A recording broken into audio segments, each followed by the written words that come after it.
Welcome to the world of ancient Rome as we explore life under the complex reign of Emperor Nero. Now is the time to get truly comfortable. Let your head sink just a little deeper into your pillow and pull your blanket up to where it feels just right. Take a slow, deep breath, releasing all the day's events with the exhale. Where are you tuning in from tonight? And what time is it in your little corner of the world? Is it late evening or perhaps an early morning in your wonderfully complicated schedule? As you settle, if you enjoy these journeys into the past, a quiet tap on the subscribe button ensures we can travel together again. Now, let the sounds around you begin to fade completely. Imagine them replaced by the distant rumble of wooden cartwheels on stone and the low murmur of 1,000 voices speaking a different tongue. You are no longer in your room. You are Gaius Valerius, an architect with dreams bigger than your small hometown, and you have just arrived in the heart of the world, Rome. The road from Ostia had a rhythm of its own, a steady beat of sandals on hard-packed earth and stone. My own footsteps felt clumsy at first, but after 2 days they had joined the endless song of the Appian Way. The straps of my leather satchel cut into my shoulder, a constant reminder of its precious contents. Inside, wrapped in oilcloth, were not just a change of tunic and a loaf of hardening bread, but the tools that were my entire future. My boxwood rulers, marked with precise lines, and my heavy bronze calipers, instruments for measuring the world, and, I hoped, for reshaping it. Every so often, I would shift the satchel, feeling the familiar solid weight of my ambition. This was my purpose, to leave the bustling but predictable port city of my birth and make a name for myself, for Gaius Valerius, in the heart of the world. These tools felt heavier with each passing mile. To pass the time and keep my mind sharp, I turned the journey into a study. Every structure I encountered became a silent lesson. I would pause at a small stone bridge crossing a stream, and my mind would immediately start to dismantle it. I'd analyze the curve of its arch, estimating the size of the keystone, the central stone that locked all the others in place, and judging the quality of the mortar. I saw one where the builders had used cheap, sandy mortar, and I could already spot the fine cracks that would spell its doom in a few decades. It was a private shame I felt for them, for work done without pride. Even a simple roadside shrine, built to honor a minor god of travelers, received my full attention.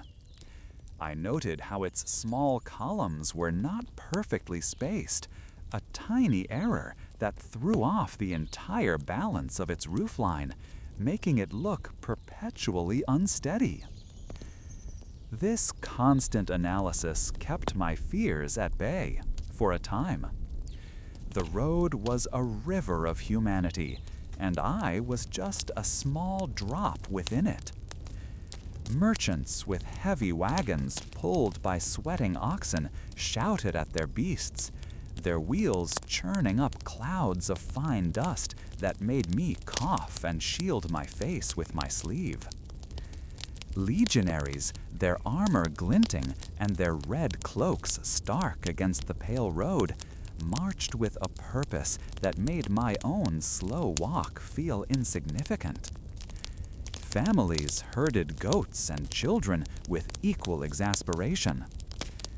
I learned quickly to recognize the different accents and dialects, the clipped speech of a soldier from Gaul, the flowing tones of a merchant from Greece.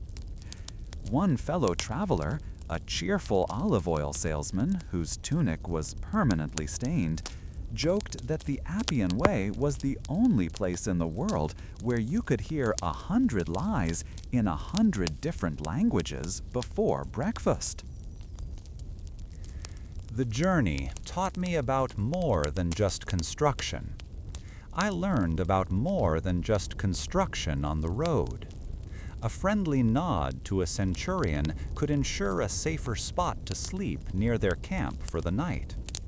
Sharing my water flask with a dusty farmer earned me a piece of hard cheese that tasted better than any feast. I saw how the grand tombs of wealthy families lined the road, their stone inscriptions boasting of accomplishments now centuries old. It was strange to see death so publicly displayed, a constant reminder that even the greatest builders eventually become dust.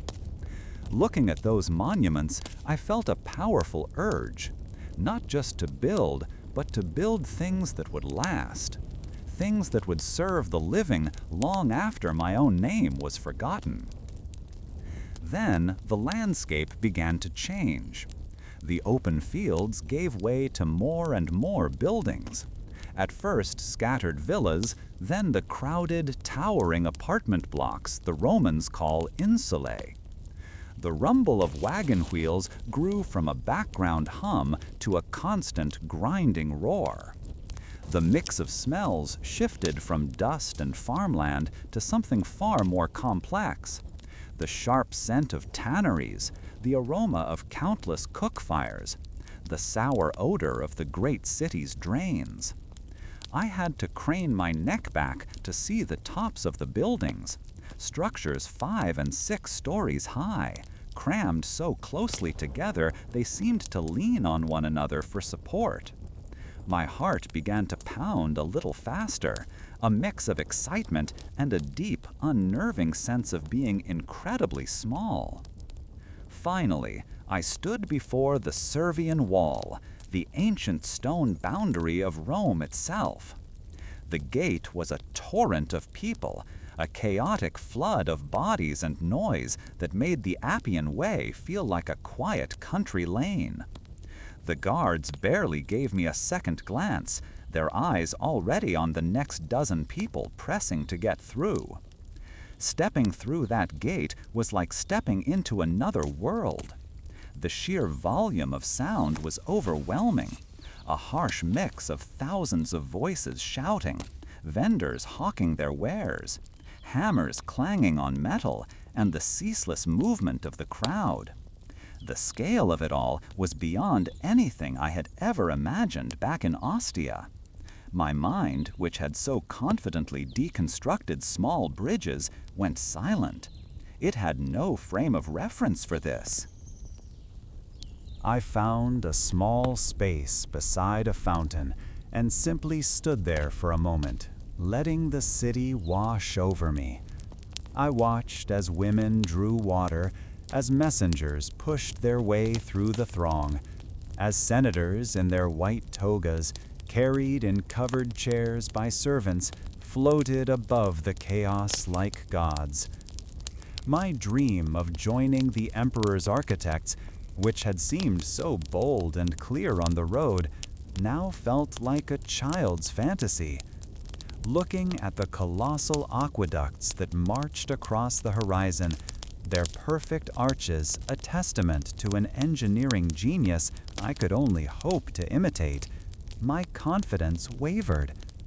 I was one young man with a set of tools and a head full of theories, standing at the foot of a mountain built by giants. A street vendor selling sausages nearby caught my eye, and seeing the look on my face, he gave me a crooked grin. "First time in Rome, country boy?" he asked, his voice rough. I could only nod, unable to find my own voice in the overwhelming noise. He laughed, a short, sharp sound. "Don't worry," he said, gesturing with his tongs. "She either eats you alive or makes you a king. There is very little in between." His words were not exactly comforting, but they were honest, and in that moment, I appreciated that more than anything. I bought one of his sausages, which was mostly gristle and spice, but it was hot and it was real. As I chewed, I took out one of my boxwood rulers, the smooth, worn wood a comfort in my hand. I looked not at the grand temples or the palaces, but at the curbstone of the street, at the way the heavy paving stones were fitted together. It was simple, functional work, but it was done well. It was a foundation. I realized that Rome wasn't just built by giants, it was built by thousands of ordinary men who knew how to lay one stone correctly on top of another, over and over again.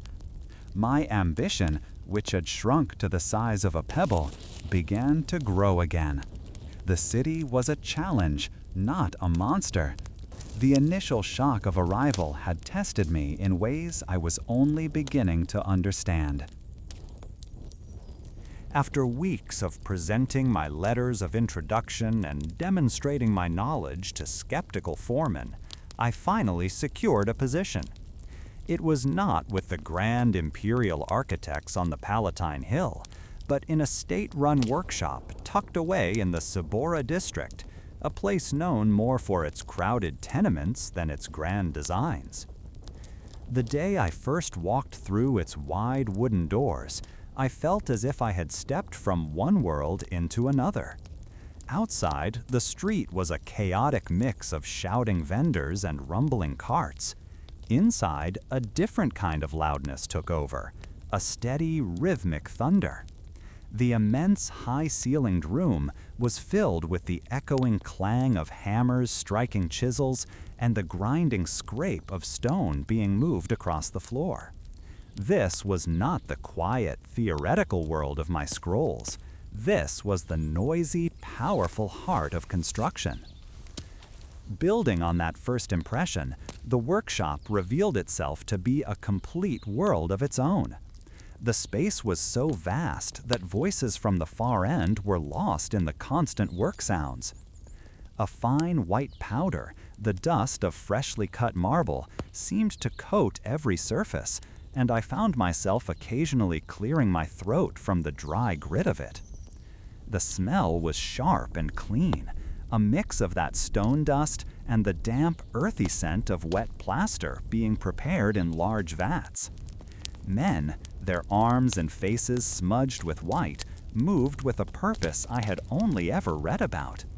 They were not just laborers, they were sculptors of the city itself, shaping raw materials into the arches and columns that held up our world. Seeing them work, I understood that my journey was just beginning. My own place in this grand operation was far from the stone and hammers. The overseer, a man whose face seemed permanently etched with lines of calculation, led me to a long wooden table in a quieter corner. Here, other young men sat hunched over their own workspaces. My first task was assigned without ceremony.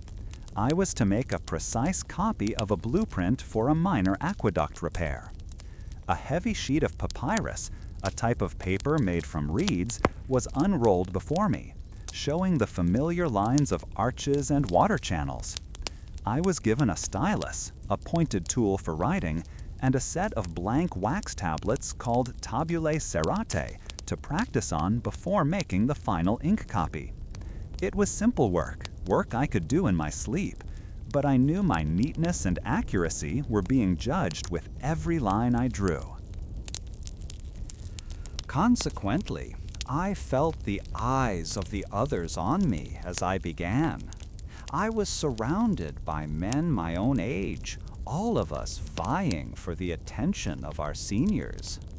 A friendly young man from Gaul, whose drafting style was bold and sweeping, gave me a quiet nod of encouragement. Across the table, another from Capua, known for its gladiators and skilled artisans, watched my every move, his posture stiff with competition. He guarded his own work, angling his body to hide his progress. It was clear that this workshop was not just a place of creation, but a field of quiet battle where reputations were built line by line, and a single mistake could set you back for months. I learned quickly to focus only on the scroll before me, letting my tools become an extension of my thoughts. Overseeing all of this was the master architect, a man who rarely spoke. He did not need to. He would walk through the workshop, and the very air would change around him. His hands, though stained with ink and plaster, moved with an incredible grace. With a single gesture, a slight turn of his wrist to indicate a curve, a tap of his finger on a blueprint, he could convey more than another man could in an hour of speaking. He would pause behind one of us, his shadow falling over our work, and we would hold our breath. He saw everything. He understood the properties of stone and wood, not just from diagrams, but from a lifetime of touching them, seeing them fail, and learning how to make them succeed. As I watched him, a humbling realization began to settle in my mind. In Ostia, with my scrolls and my calipers, I had believed I understood the principles of engineering. I could calculate the stress on an arch and the flow of water through a channel with perfect accuracy. But here, I saw that was only the barest beginning. The master architect knew things that were not written in any book. He knew how the winter damp from the Tiber River would affect a certain type of mortar, or how the summer sun would cause a particular wooden beam to warp over time. This practical wisdom, earned through decades of trial and error, made my theoretical knowledge feel fragile and incomplete. This became painfully clear one afternoon. I was working on my copy of the aqueduct plan when the master architect stopped behind me. He did not say a word, but simply pointed a calloused finger at a section where I had drawn a drainage joint, exactly as it was on the original blueprint. Then he picked up a spare stylus and, on a scrap piece of wood, sketched a slight alteration. A tiny lip added to the edge of the stone channel. He finally spoke, his voice low and gravelly from the stone dust. He explained that without that lip, rainwater would seep into the joint, freeze in the winter, and crack the stone within a decade. It was a detail so small, so practical, that no textbook had ever mentioned it. From that day forward, my work took on a new feeling. I was no longer just copying lines. I was trying to understand the experience behind them. The days fell into a steady rhythm. I would arrive as the first light touched the high windows of the workshop and leave long after the sun had set, my fingers stained with ink and my back aching from leaning over the table. The water we drank from a large clay jug in the corner always tasted faintly of minerals and dust. I spent my meager pay on bread and olives from a nearby stall, eating quickly before returning to my studies in the evening. Each day was a lesson in humility and focus, surrounded by the constant, powerful sound of Rome being built. I was no longer the proud young man who had walked the Appian Way, eager to impress the world with my knowledge. Instead, I was a student again, learning a language spoken not in words, but in stone, water, and weight. The scale of the workshop, its raw energy, and the deep well of experience held by its masters made my own ambitions feel both smaller and more profound. The challenges of this new life, of proving my worth among rivals and under the gaze of a true master, filled my thoughts long after the day's work was done. My diligence in copying blueprints had not gone unnoticed. For weeks, my world had been the familiar scratch of the stylus on wax and the earthy scent of the clay tablets we used for rough sketches. Then, one morning, the master architect, a man whose hands were permanently dusted with the fine powder of stone, laid a fresh roll of papyrus on my table. It was a commission for a new wing at the Baths of Agrippa, a grand public space not far from the Pantheon. A thrill went through me, sharp and clear. This was not a repair, it was new construction. My task was to design the underlying structure for the calidarium, the hot pool room with its heavy marble basin and vaulted ceiling. For the first time, my own calculations would be the bones of a Roman building. This initial excitement, however, began to curdle with the arrival of a particular official. He was a man whose name was whispered in the workshop with a mix of fear and respect, a known favorite of Emperor Nero. He never raised his voice or gave a direct order. Instead, he would drift through the workshop, trailing the scent of expensive spiced oil, and pause behind my shoulder. He would study my drawings for a long time, the silence stretching until I could feel the eyes of every other draftsman on my back. Then he would murmur his suggestions, couched as compliments. "Such clean lines, young Gaius," he might say, tapping a precisely calculated support pillar. "But imagine the grace if it were just a touch more slender. Let the space breathe." His words were like water dripping on stone. Day after day, he returned with a new idea. The main arch supporting the ceiling, he suggested, would offer a much more pleasing view of the planned mosaic of Neptune if it were wider, more expansive. The support pillars holding up the heated floor, a system we called a hypocaust, would look less clumsy if they were spaced further apart. Each suggestion, offered with a placid smile, was a direct violation of sound engineering. My calculations, checked and rechecked, were clear. His slender pillars would buckle. His wide arch would flatten under the tons of stone and concrete. To follow his advice was to build a beautiful death trap. The weight of this problem settled deep in my bones.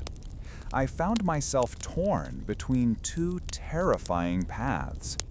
If I followed my numbers and defied him, I would be marking myself as difficult, an obstacle to a man who had the emperor's ear. My career in Rome could end before it had truly begun, and I would be sent back to Ostia in disgrace. On the other hand, if I gave in, if I drew the plans his way, I would be endorsing a lie. I pictured the collapse, the crack of stone, the screams of bathing citizens. My name would be on those plans. The thought made my hands feel cold and clumsy, unfit to hold a stylus. The master architect kept his distance, his face an unreadable mask, and I knew this was a test I had to face alone. That night, sleep was a stranger. I lay on my simple straw mattress, listening to the distant sounds of the city, my mind a battlefield of numbers and fears. I saw the arch in my mind, the lines of force pressing down, seeking the path of least resistance to the ground. In my theoretical training, we had studied the works of Vitruvius, the great architect of Augustus's time.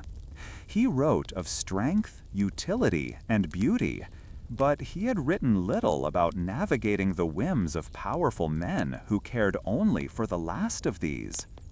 The official didn't want a building, he wanted a stage, a backdrop for his own importance. It was a bitter lesson, realizing that the laws of physics could be less important than the desires of a well-placed courtier. Just as the first hint of gray light touched the window, an idea sparked. It came from a memory of an old aqueduct I had studied on my journey to Rome, one built generations ago. The builders had faced a wide span and had solved it not with one arch, but with two. The main, visible arch was wide and graceful, but hidden in the stonework above it was a second, sturdier arch. This was the relieving arch, designed to secretly carry the true weight and divert the crushing forces away from the weaker structure below. It was a brilliant, honest deception. My heart began to beat faster. I could give the official his beautiful wide arch and his slender pillars, because hidden within the walls and beneath the floors, my true design, a skeleton of secret arches and reinforced supports, would do the real work. Fueled by a sudden surge of purpose, I rose from my bed. I did not light a lamp, but worked in the growing dawn, my fingers flying across a fresh sheet of papyrus. The calculations were complex, involving angles and loads I had only ever explored in theory. This was the practical application I had longed for. I designed a series of low, powerful relieving arches to be embedded in the wall above the official's impossibly wide decorative one. I redistributed the weight from the floor onto a hidden grid of squat, sturdy pillars that would be concealed by the final marble finishing. The process was liberating. It felt as though I was speaking two languages at once: the flowing, poetic language of appearance for the official, and the hard, truthful language of engineering for the stone itself. When I presented the revised drawings to the master architect later that morning, I simply laid them on his table and waited. He studied them for a long time, his experienced eyes tracing the bold lines of the visible design, then noticing the faint dotted lines that indicated the hidden structures. He looked from the papyrus to my face, and for a fleeting moment I saw a flicker of something in his expression. Not quite a smile, but a deep and quiet understanding. He didn't say a word about the changes.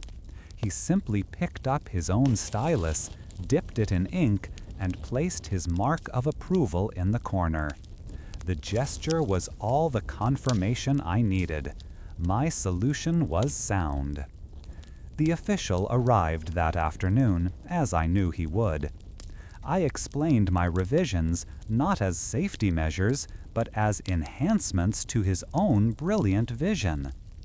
By moving the true load-bearing elements inside the wall, I explained, trying to keep my voice steady, we can make your arch seem even more impossibly light and elegant. His eyes lit up. He saw only the graceful curves he had asked for, now made even more dramatic. He placed a hand on my shoulder, a gesture that felt both heavy and cold. "Excellent, Gaius," he said, his voice smooth as polished marble. "I knew you had potential. The Emperor appreciates men who understand true beauty." He believed he had won, that his aesthetic sense had triumphed over a young engineer's caution. As he walked away, leaving the scent of his oil hanging in the workshop, a wave of relief washed over me so powerful it almost made me dizzy. My design would be built, it would be safe, and my career was intact. Yet the victory felt strange, tasting more of compromise than of triumph. The other draftsmen looked at me differently now, with a new awareness. I had not confronted power, nor had I surrendered to it.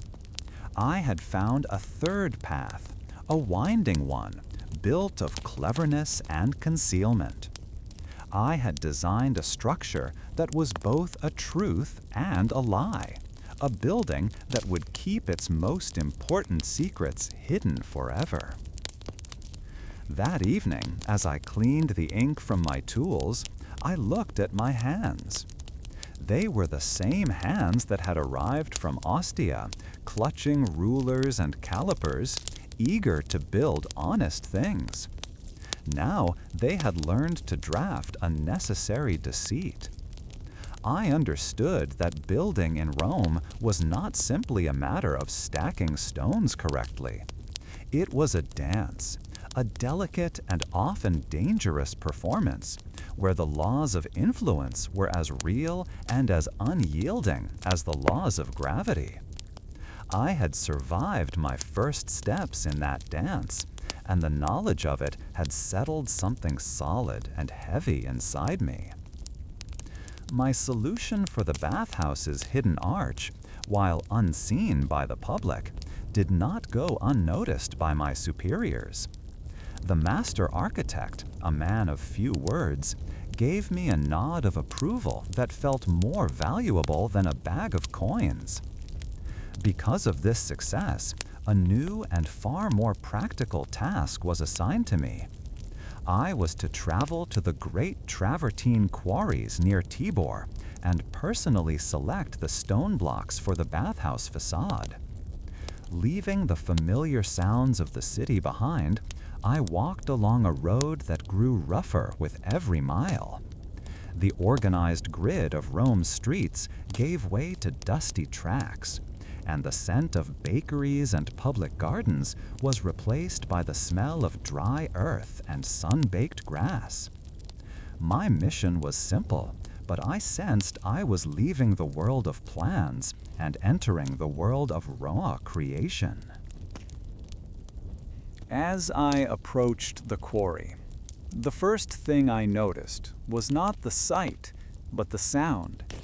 It was a constant, grinding symphony of metal on stone, a harsh mix of thousands of individual taps and scrapes that merged into a single, unending roar.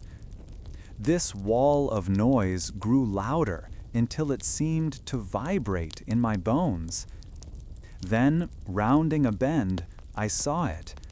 The entire side of a hill had been carved away, leaving a stark white cliff that glared under the open sky, forcing me to shield my eyes. Men, looking like ants from a distance, crawled over its surface, chipping away at the foundation of the world. The scale of the operation was staggering. It felt less like a workplace and more like a wound in the earth, a place where the bones of the land were being harvested. The air itself felt different here.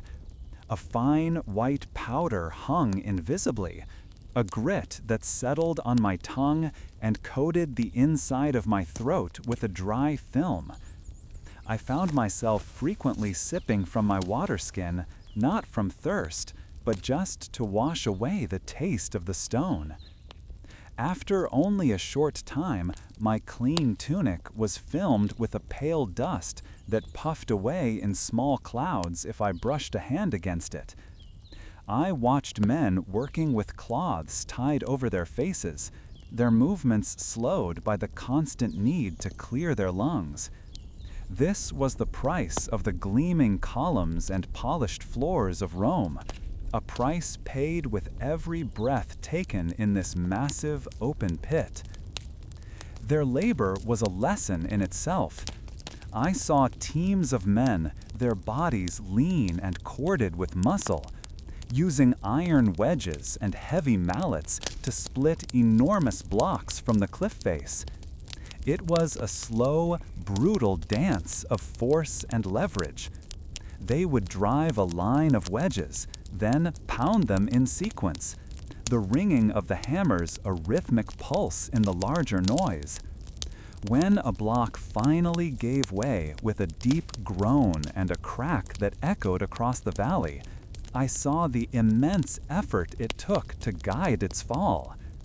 These weren't simply workers. They were men engaged in a daily battle with the earth, their sweat turning the white dust on their skin to a grayish paste. My own work, with its precise lines and careful calculations on papyrus, suddenly felt impossibly clean and distant. Finding the quarry foreman required navigating a maze of half-cut blocks and precarious wooden scaffolding.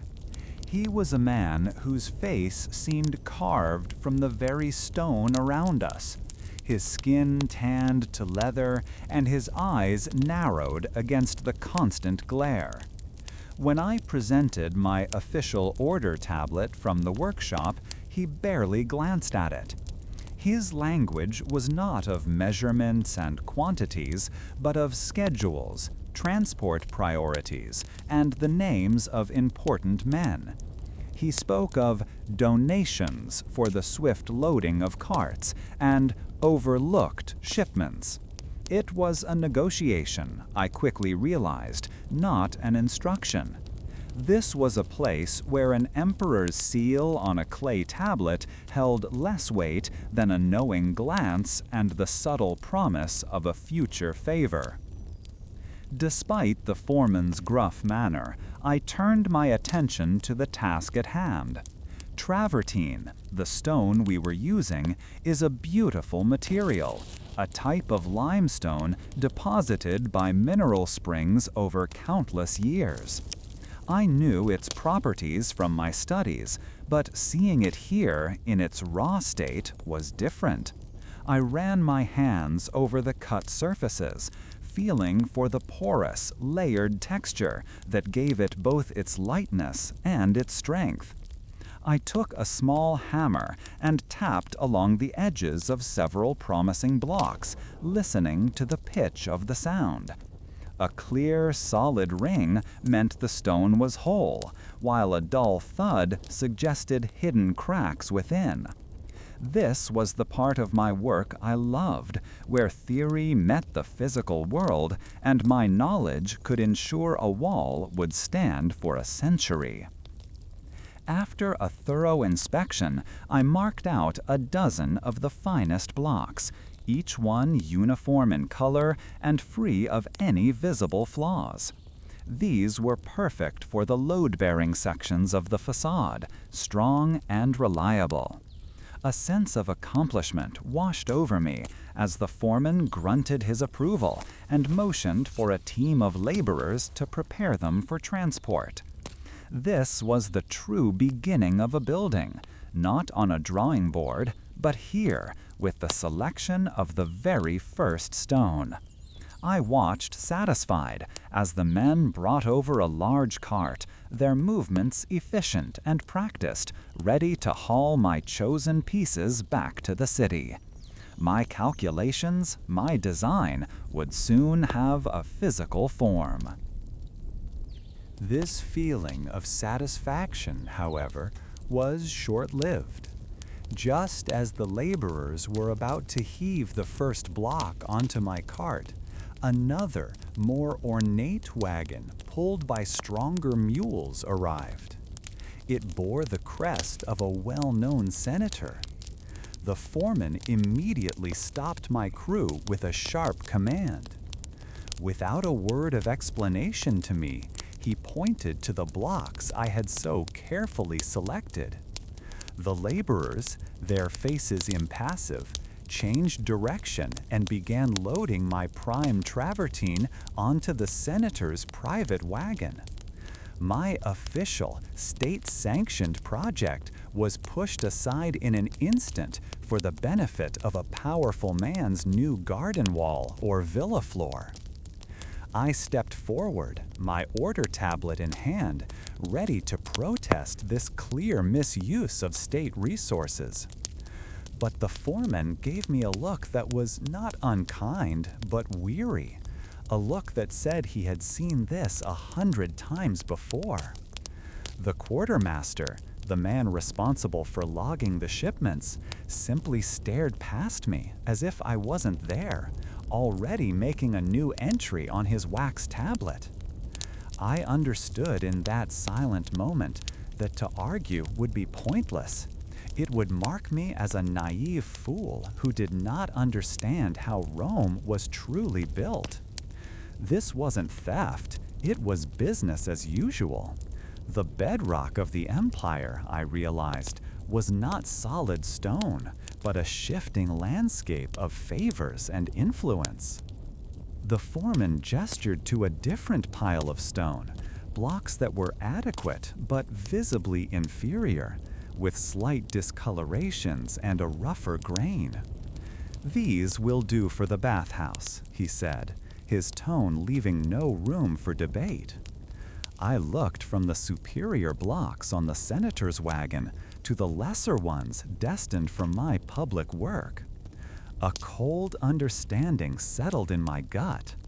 The quality of a building in Rome, its very integrity, was not determined by the architect's skill or the emperor's decree alone. It was determined by the power of its patron. An unseen struggle for resources was happening constantly, and I had just seen firsthand which side always won. My journey back to Rome was quiet and contemplative. The white dust that covered my clothes and skin no longer felt like a mark of honest work, but like a film of compromise. The city's magnificent structures, which had once filled me with such awe, now seemed different. I wondered how many of them were built with second-best materials, how many walls contained hidden flaws because a senator wanted a finer finish for his private courtyard. The clean, absolute logic of my blueprints seemed like a child's dream in a world governed by such informal and unwritten rules. My expertise in engineering had led me to the very source of Rome's foundations, and I found they were built on a bed of human ambition and quiet corruption. My work on the bathhouse, specifically the hidden arch that pleased the official while saving his design from collapse, did not go unnoticed. A messenger, wearing a tunic far too clean for my neighborhood, arrived at my lodging one morning bearing a scroll sealed with the crest of a prominent senatorial family. My hands felt rough and dusty as I took the smooth, heavy papyrus from him. The summons was polite but firm, requesting my presence at a villa on the Palatine Hill. For a moment, I simply stared at the elegant script, feeling a thrill of possibility mixed with a healthy dose of fear. This was how careers were made or broken in Rome, not just with stone and mortar, but with the favor of powerful men. The walk from my crowded street near the builders' quarter to the serene heights of the Palatine was like a journey between two different worlds. The press of bodies and the smell of cooking fires gave way to wide, clean-swept lanes and the scent of blooming roses spilling over high garden walls. My calves ached from the steady climb, and I paused once to look back, seeing the sprawling, hazy city below. Up here, each villa sat like a kingdom unto itself, the noise of Rome a distant hum. I felt small and out of place, clutching my portfolio of drawings as if it were a shield, my worn sandals a clear mark of my station against the polished stone entryways. I was shown into a study where the light fell softly through a high, unshuttered window. The senator sat behind a large table of dark, polished citron wood, a material worth more than my entire family's home in Ostia. He was an older man, with shrewd eyes that seemed to take in my worn clothes and calloused hands in a single glance. He gestured for me to sit, and a servant poured me a cup of wine, its sweetness tinged with a spicy flavor I couldn't place. He spoke of my work at the bathhouse, praising my ingenuity. He said Rome needed men who understood not just the old ways, but new possibilities. Every word he spoke felt like a carefully placed stone in a foundation he was building around me. This conversation led to the moment I had been dreaming of since I first left Ostia. The senator offered me a commission, my very own project from start to finish. He wanted a small pavilion built in his gardens, a place for quiet reflection and to entertain his guests. My heart leaped at the prospect. I saw it instantly in my mind. Elegant columns, a perfectly proportioned roof, a structure that would be a testament to my skill. It would be my first true mark upon the city. This single project could elevate my name, secure my future, and fulfill the ambition that had driven me along the Appian Way. It was everything I wanted. Then, with a grand sweep of his hand, he described his vision. The pavilion's roof was to be the main feature, a wide, flat expanse that would jut out over a lily pond with no visible supports on one side. A design like that is called a cantilever, and it pushes the limits of any material. He wanted it fashioned from a new type of volcanic concrete he had heard of, one mixed with a special ash from the lands near Vesuvius. This ash, called pozzolana, allowed concrete to set with incredible strength. Yet his proposed design was something else entirely. It was daring, but as he spoke, a cold knot of dread formed in my stomach as I performed the calculations in my head.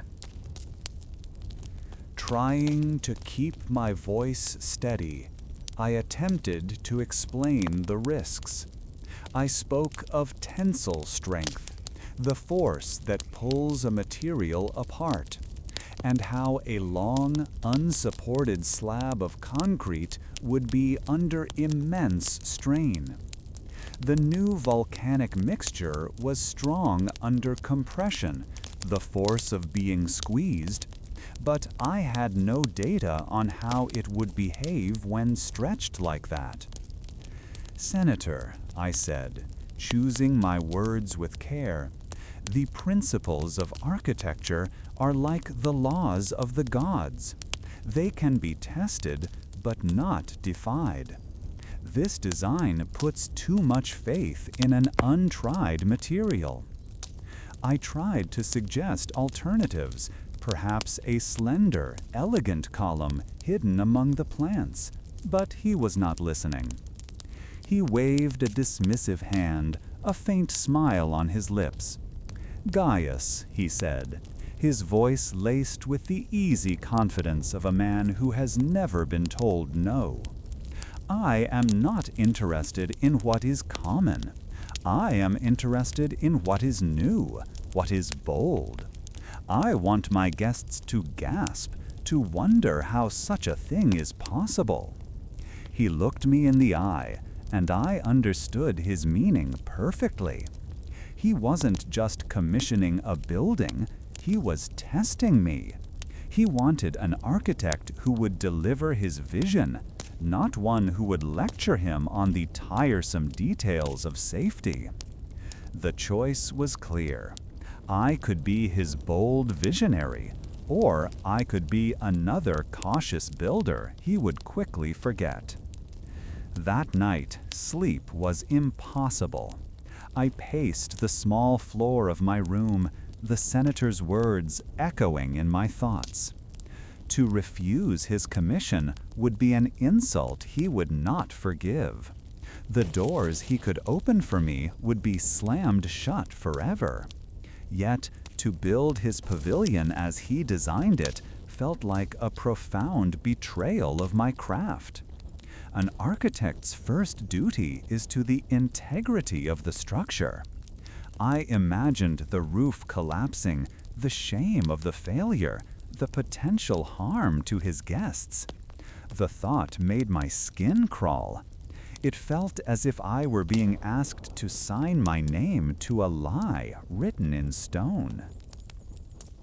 As the first light of dawn filtered into my room, an idea began to form, a dangerous and dishonest compromise.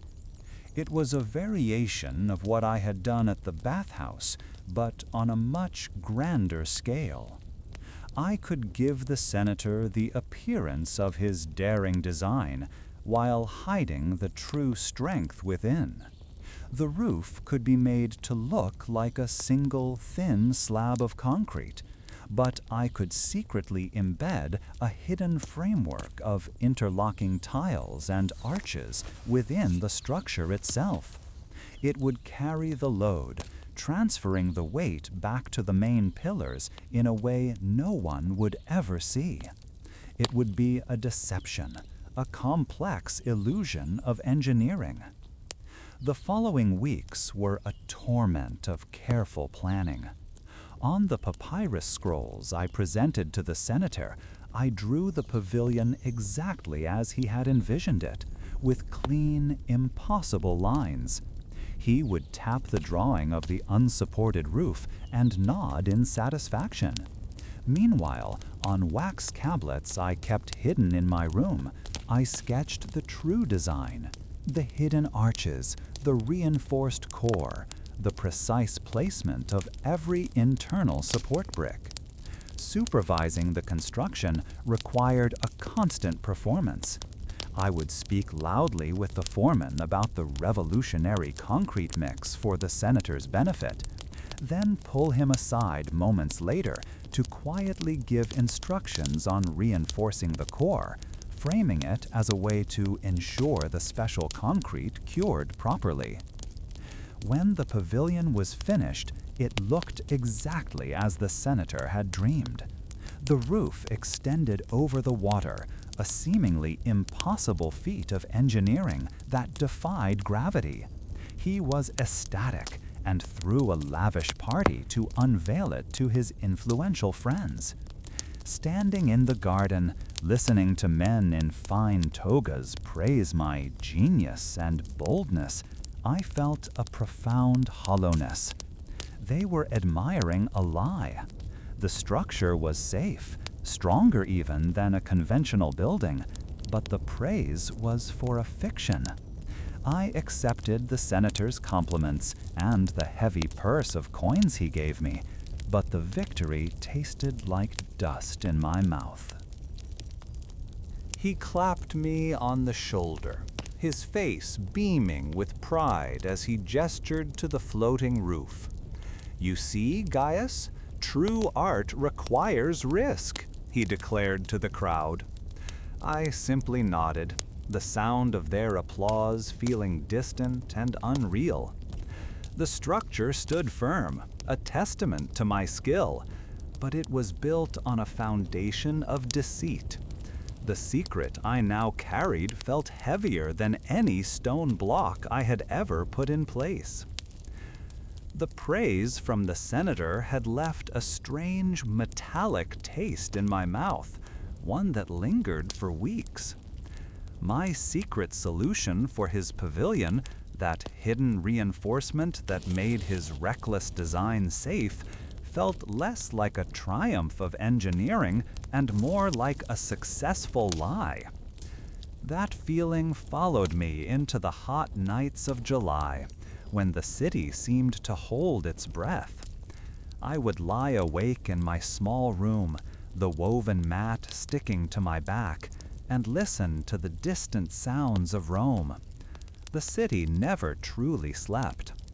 But on this night, the usual murmur was replaced by a deep stillness, a quiet that felt wrong and unsettled, as if even the stones were waiting for something to break. It was a change in sound that first woke me fully, not a loud noise, but the opposite. The familiar quiet was shattered by a single, high-pitched shout from the street below, then another, and then a whole chorus of panicked voices rising together. This sudden outburst of noise compelled me to leave my cot and move toward the single unshuttered window in my room. Looking out, my eyes were met not with the familiar deep blue of a summer night sky, but with a horrifying, flickering orange that pulsed against the rooftops in the direction of the Circus Maximus. The glow was unnatural, alive, and it painted the undersides of the clouds in shades of blood and rust. More people were pouring into the narrow street now, their movements frantic and uncoordinated. I watched for a moment, my mind still sluggish with sleep, trying to make sense of the scene. It was not a festival fire, nor the torchlight of a late-night procession. This was chaos. A man stumbled past below, his face a mask of terror, shouting a single word over and over, "Fire!" That word jolted me into action. My orderly world of calculations, of angles and supports simply dissolved. I grabbed my tunic and sandals, my hands fumbling with the leather straps. For a fleeting second, my eyes fell on the heavy wooden box containing my most prized possessions, my boxwood rulers and bronze calipers, the tools of my trade. A part of me screamed to save them, for they were the very extension of my mind and skill. But then a loud crash echoed from a few streets away, a sound like a giant beast splintering a forest, and I knew there was no time. I left the box where it lay. I was no longer an architect responsible for his instruments. I was just a man, one of many, trying to escape a burning maze. I joined the tide of bodies flowing down the street, each of us propelled by a single primitive instinct to get away from the growing roar behind us. The press of the crowd was overwhelming. I was carried along, my feet barely my own, shoved between a weeping woman clutching a small child and an old man whose breath came in ragged gasps. The smoke, thin at first, began to descend upon us. It was not the familiar, fragrant smoke of a baker's oven or a household hearth. It was a harsh, biting thing that smelled of ancient, dry wood and burning cloth. My throat tightened, and my eyes began to stream with water, blurring the terrifying scene into a swirl of orange light and dark, running shapes. It was in that moment that the curse of my profession took hold. I could not just see the flames. I saw the structure of the disaster, the very anatomy of Rome's destruction. My mind, against my will, began to analyze everything around me. I looked at the towering wooden tenements, the insulae, what we called the apartment blocks for the common people, and saw not homes, but vertical stacks of fuel. I noted the narrowness of the alleyways and understood with a chilling certainty that they would become channels, focusing the heat and the wind, pushing the fire forward like a siege engine. An ordinary man might see a wall of fire and run. I saw the cheap mortar in the brickwork, knew it would crumble under the intense heat, and could almost hear the collapse before it happened. This knowledge was no comfort. It was a terrible burden, offering me a clear vision of how this world, my world, was about to end. As we fled, I noticed how the wind, usually a gentle relief on a summer night, had become the enemy. It caught the embers and sparks, casting them far ahead of the main blaze, like a sower scattering deadly seeds. I watched, horrified, as a shower of these red stars landed on a thatched roof 3 streets ahead of us, and in moments that roof too was alight. The fire was not just moving, it was leaping, crossing streets and fire breaks with an intelligence all its own. The people around me screamed and ran from the flames they could see, but I was running from the fire I could predict. My mind laid out a blueprint of the coming destruction, a map of catastrophe that showed every weak point, every vulnerable structure that would fall next. The heat grew more intense, a physical presence that pushed against my skin. Sweat soaked through my tunic, and each breath I drew felt scorched, pulling the harshness of the smoke deeper into my lungs. We passed a small temple to Vesta, the goddess of the hearth, its marble columns glowing as if lit from within. A group of her priestesses, the Vestals, were trying to carry sacred objects from the building, their white robes already smudged with soot. It was a strange sight to see the keepers of the eternal flame fleeing a fire they could not control. What does it mean for a city when the very symbols of its permanence are so easily threatened? It makes you wonder if anything we build is ever truly safe from the forces of nature or the follies of men. Finally, the crowd spilled out onto the wider avenue that led toward the Caelian Hill, one of the 7 great hills of Rome. Here, the movement was less frantic, and I could finally pause, leaning against a stone wall to catch my breath. I turned to look back the way I had come. The view was apocalyptic. A vast section of the city was now an inferno. The roar was constant, a sound that seemed to come from the throat of the world itself. The sky above was no longer black, but a rolling sea of orange and black smoke, filled with glowing cinders that drifted slowly back to earth like a terrible fiery snow. I could feel the vibrations of collapsing buildings through the soles of my sandals.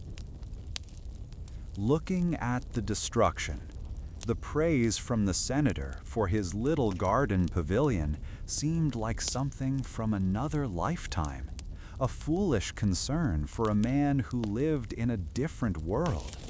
What value was one perfectly balanced roof when whole districts were being erased from existence? I had come to Rome with dreams of creating structures that would last for ages, of raising my family's name by building a stronger, more beautiful city. Now, I was watching that same city being unbuilt before my very eyes, its magnificent and its mundane parts consumed equally by the flames.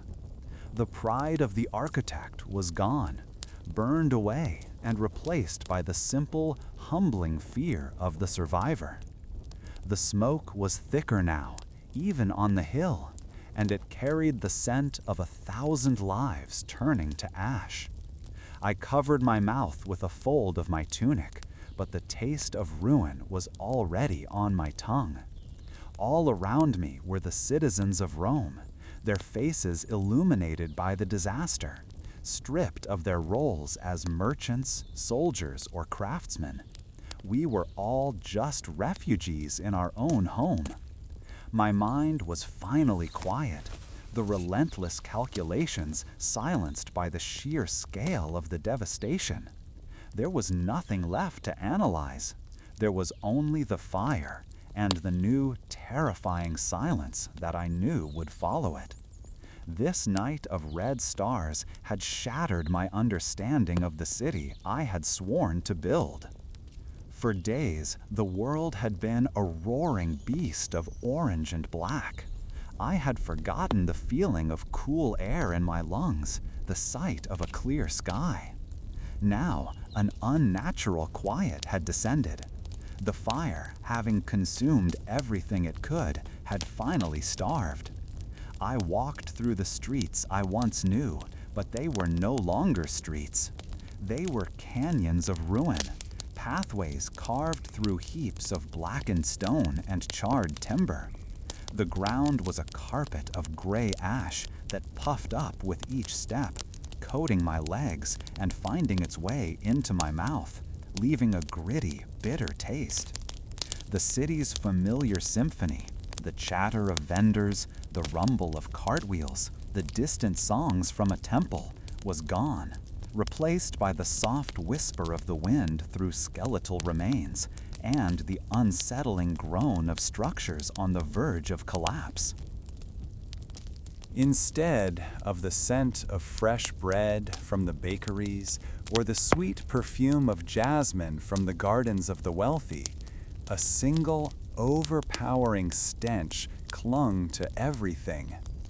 It was the smell of a world burned down to its bones, a mix of cold soot, wet ash, and something else, something deeply unpleasant that made my stomach clench.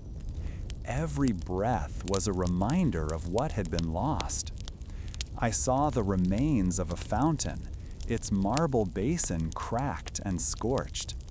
The heat had been so intense, it had calcined the stone, a process I knew from my studies turned strong marble into a weak, powdery substance. This city hadn't just burned, its very bones had been broken. It was a humbling and terrifying lesson in the impermanence of even the strongest materials. My own small world had vanished along with the city's. I made my way toward the workshop, a place that had been the center of my universe. Hope is a stubborn thing, and a small part of me thought that perhaps it had been spared. But when I arrived, there was nothing to recognize. The sturdy timber roof was a crisscross of blackened beams resting on a pile of rubble. The drafting tables where I had spent countless hours were ash. My boxwood rulers, my bronze calipers, the tools that were an extension of my own hands were melted or burned beyond recognition. I was no longer a junior draftsman. I was nothing. I was just one more homeless, jobless soul in a city of countless others. That evening, I found myself among a small group of survivors huddled near the Tiber. The river, at least, was unchanged. We shared what little we had, a water skin, a handful of dried olives. Around our small, carefully tended fire, whispers moved like ghosts in the twilight. Some said the emperor himself had set the fire, wanting to clear land for a new palace. A merchant swore he had seen men with torches in the alleys near the Circus Maximus. Another man, his face smudged with soot, muttered that it was the followers of a strange Eastern cult, the Christians, who worshipped a man executed in Judea. No one knew the truth. We were all just frightened people trying to find a reason for the chaos, a name to attach to our misery. As I wandered the next day, a deep weariness settling into my bones, I came upon a family crouched in the shadow of a single, teetering wall.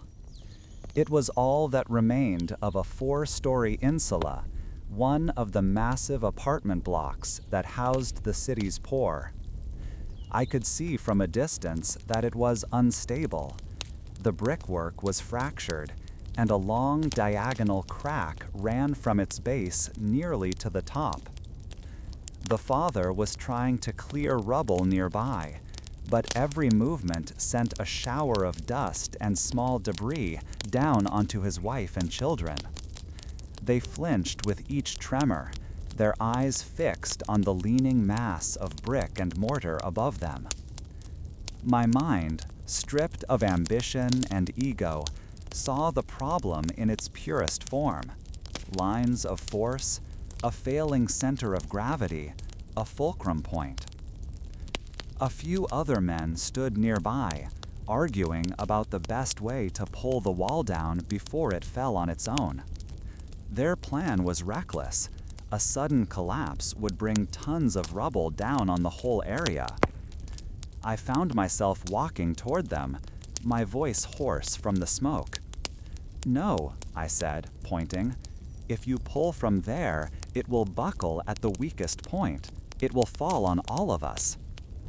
They looked at me, a stranger covered in ash, with suspicion. I knelt and drew in the dirt with my finger, a triangle, a simple brace. I showed them how a long timber, angled correctly against the wall and anchored at its base, could shift the load back onto what remained of the foundation. It was the first lesson of architecture, redirecting weight. It felt strange to give orders without a blueprint in my hand, but the men listened. Perhaps they heard the certainty in my voice. We scavenged for beams among the ruins, finding a few thick timbers from a collapsed warehouse that were charred but still solid. Lifting them was a struggle, our movements sluggish from hunger and exhaustion. One of the men, a burly fellow who might have been a dock worker, grunted as we heaved a particularly large beam. "Look at us," he said, a grim smile on his face. "The city's not even cold, and we're already rebuilding it." The comment was not funny, yet a few of us let out a dry, short laugh. It was a small sound of life in the midst of so much ruin. Slowly, carefully, we maneuvered the timbers into place. I showed them how to dig a trench to anchor the base of each brace, how to use smaller pieces of rubble as wedges to make the fit tight. It was crude work, nothing like the precise stone fitting I was used to, but the principles were the same. When we were done, 3 heavy beams leaned against the wall, transforming its dangerous downward push into a stable, supported force. The wall still looked terrifying, a wounded giant, but it no longer trembled with every gust of wind. It was not a permanent solution, but it would hold. It would give the family beneath it another day, another night of safety. The father of the family approached me, his hands empty. He had nothing to offer but his words. "Thank you," he said, his voice thick with emotion. His wife nodded, clutching her children close. A little later, she came over and pressed something into my hand. It was a small piece of bread, stale and gritty with ash, but it was likely all they had. I accepted it without a word. For the first time, my work was not about pleasing a patron, or winning a commission, or even about creating something beautiful. It was about holding back the rubble just long enough for people to catch their breath. This act of pure construction, born of necessity rather than ambition, changed something inside me. The knowledge in my head, the theorems and calculations I had spent years memorizing, were not just for building grand arches and elegant pavilions. They were for this. They were for finding the strongest beam in a pile of wreckage and knowing exactly where to place it to stop a wall from falling. My grand plans had turned to ash, but my purpose had become clearer than it had ever been. The work of an architect, I realized, began not with a grand design, but with a single, stable foundation. The bread tasted of smoke and survival. As I walked away from the braced wall and the grateful family, I saw the ruined city in a new light. It was no longer just a landscape of loss. It was a collection of problems, a vast and desperate puzzle waiting to be solved. Each leaning wall, each cracked foundation, each pile of unstable rubble was a challenge that required not art, but skill and a steady hand. My ambition to build for emperors and senators felt like a foolish dream from a past life. The only thing that mattered now was the simple, honest work of making something safe. I moved through the skeletal remains of the city, no longer an aspiring artist, but a simple builder. The grandeur of Rome was gone, but the fundamental laws of structure remained. It was a language I understood better than any other. In a world that had lost all its familiar shapes, the reliable truth of a right angle and a load-bearing beam felt like the only solid ground left to stand on. I carried the simple truth of that leaning wall with me as I searched for a place to rest among the ashes. The weeks following the Great Fire were a blur of dust and labor. Life in the ruined city had been stripped down to its most basic elements: finding clean water, securing a share of the grain dole, and seeking shelter from the elements. The overpowering smell of cold ash and damp charred wood clung to my clothes and flavored every bite of food. My architectural skills, once aimed at creating beauty and permanence, were now used for simple survival. Alongside other survivors, I spent my days clearing rubble and bracing the leaning walls of buildings that had partially escaped the flames. We used salvaged beams, applying the timeless principles of leverage and support not for a grand temple, but to stop a neighbor's roof from collapsing. The work was hard on the body, but it kept my mind from dwelling on all that was lost, my own small workshop included. This new, grim routine was shattered by the arrival of a man whose tunic was impossibly white against the gray backdrop of our street. He was an imperial overseer, a functionary of the state, and he walked with a purpose that seemed alien in a city where most people just shuffled from one task to the next. He found me reinforcing a bakery's archway, my hands and arms caked with a paste of soot and sweat. He didn't ask my name, he already knew it. My work on the partially collapsed apartment block, a small feat of practical engineering passed by word of mouth among the work crews, had reached someone's ears. Consequently, I was not invited, but conscripted, ordered to gather my few remaining tools and follow him. There was no room for refusal. In the chaotic aftermath of the fire, an order from the Emperor's men had the force of an earthquake. Following the overseer, we climbed from the flattened, scorched districts up toward the Palatine Hill, one of the 7 hills of Rome and the traditional home of its most powerful citizens. With every step upward, the world changed. The sounds of grieving and labor faded below, replaced by the measured commands of legionary guards and the purposeful clatter of surveyors' equipment. Clean air, free of the biting smell of ruin filled my lungs, and each breath felt like a gift. We entered a temporary wooden structure, a command post overlooking the vast swath of destruction.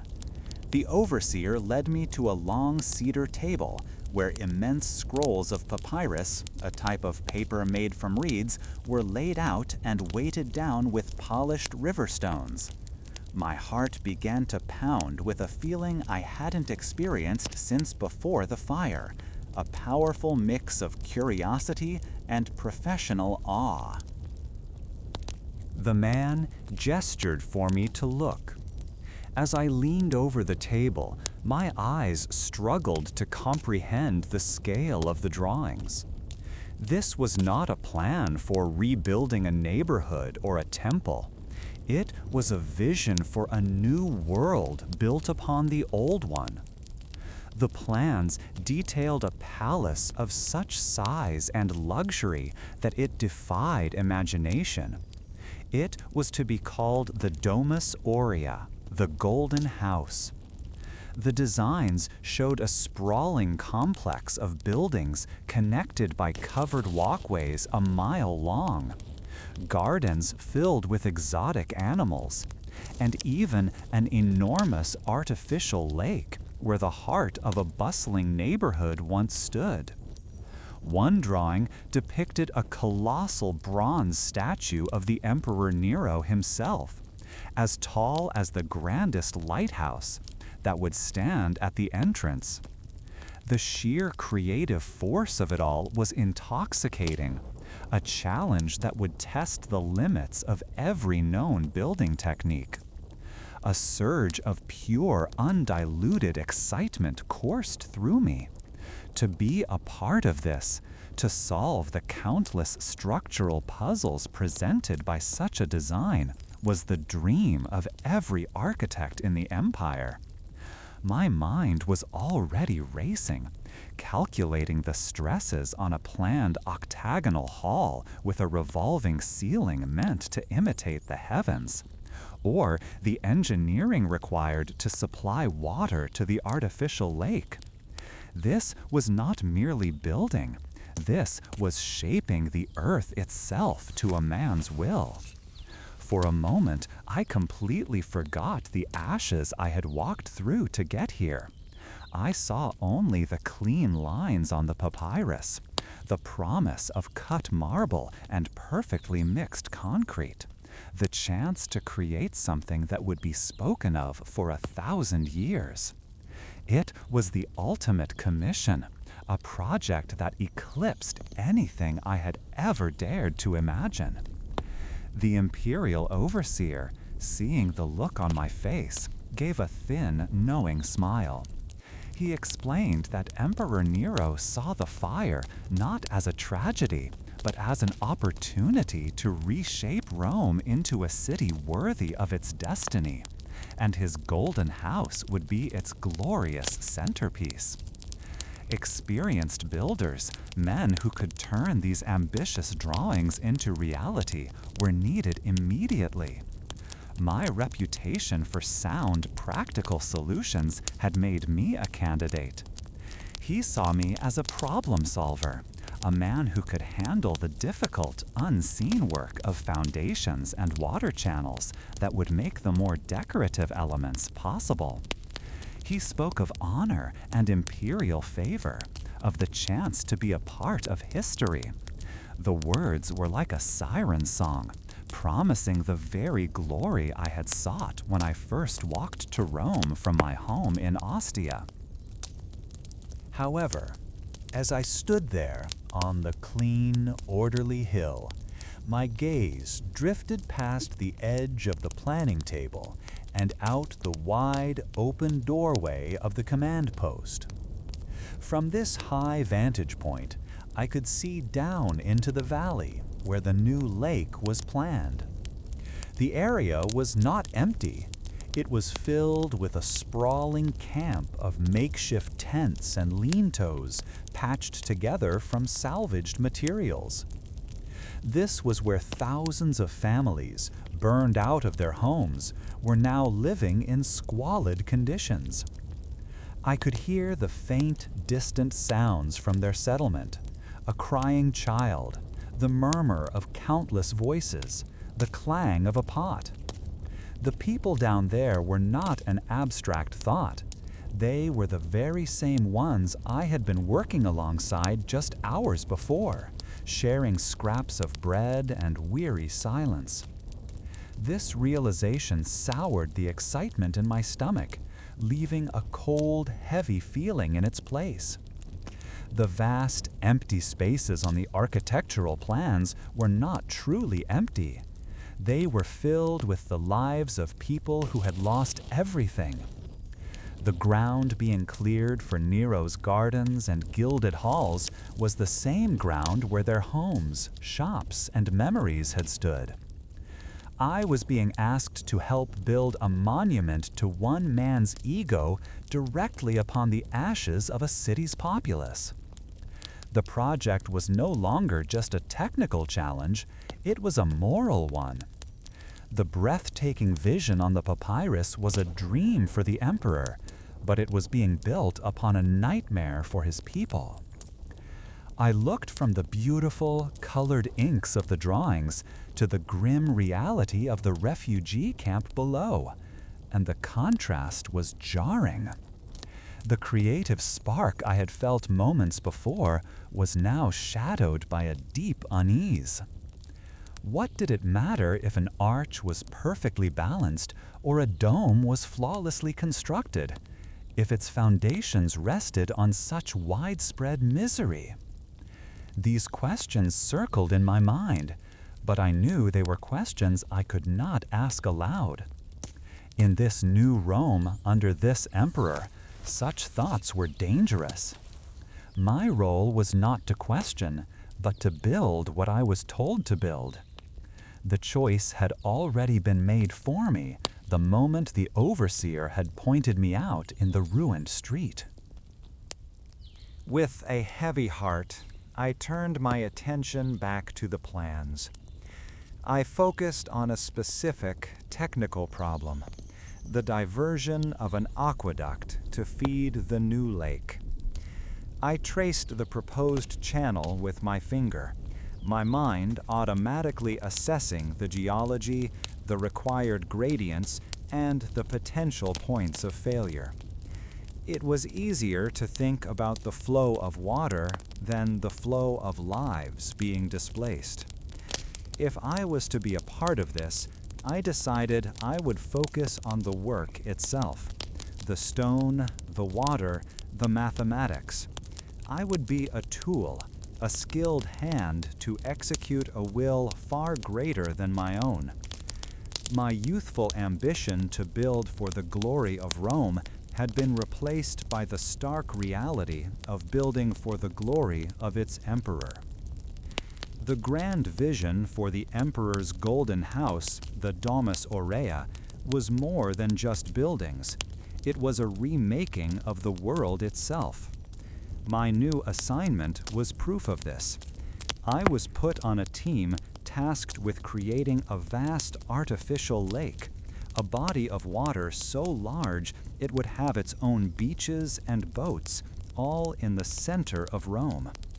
To achieve this, we had to perform a feat of engineering that made my previous work seem simple. We needed to divert an entire underground aqueduct, one of the hidden rivers that gave the city life. The imperial overseer in charge of our section was a man whose face was a permanent mask of anxiety. He spoke of Nero's deadlines not as goals, but as threats. And this constant pressure flowed downward, turning our work from a craft into a frantic race. This new assignment led me away from the sun and the noise of the main construction site, down into the earth. Descending the rough-hewn stone steps into the aqueduct tunnels was like entering another season. The warmth of the day vanished, replaced by a deep, persistent cool that made my skin prickle. Each breath I took tasted of damp earth and the sharp, metallic tang of minerals from the water that wept constantly from the tunnel walls. My oil lamp could only push back the darkness a few paces, its small flame creating long, trembling shadows that made the solid rock seem to move. The only sounds were the steady drip, drip, drip of water, finding its way through ancient stone, and the echo of my own footsteps. Our work in these passages was precise and slow.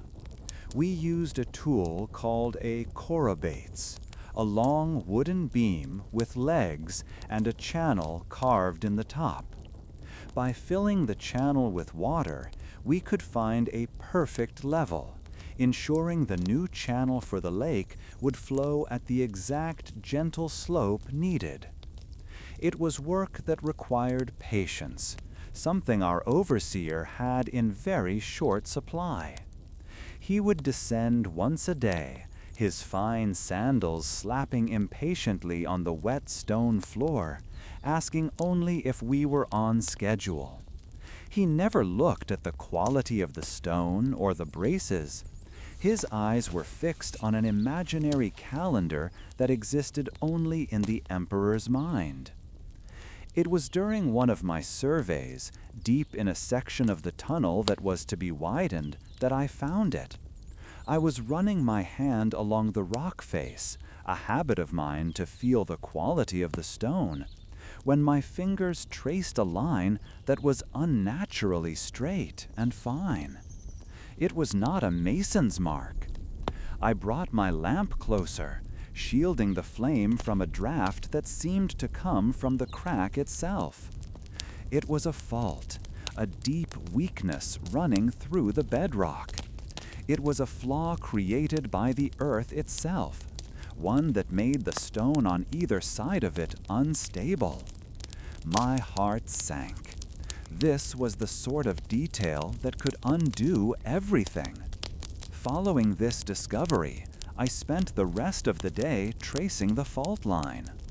My initial hope that it was a small, localized crack faded with every step. The weakness ran for hundreds of paces, cutting directly through the area where the new, wider channel was to be carved.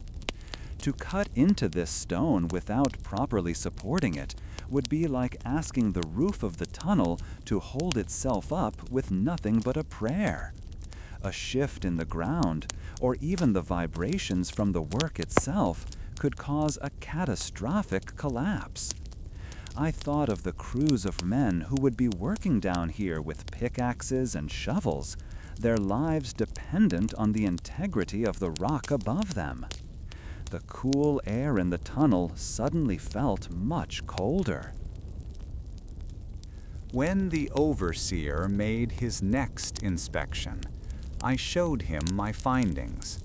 I pointed out the fault, explaining the danger it posed to the workers and the long-term stability of the aqueduct.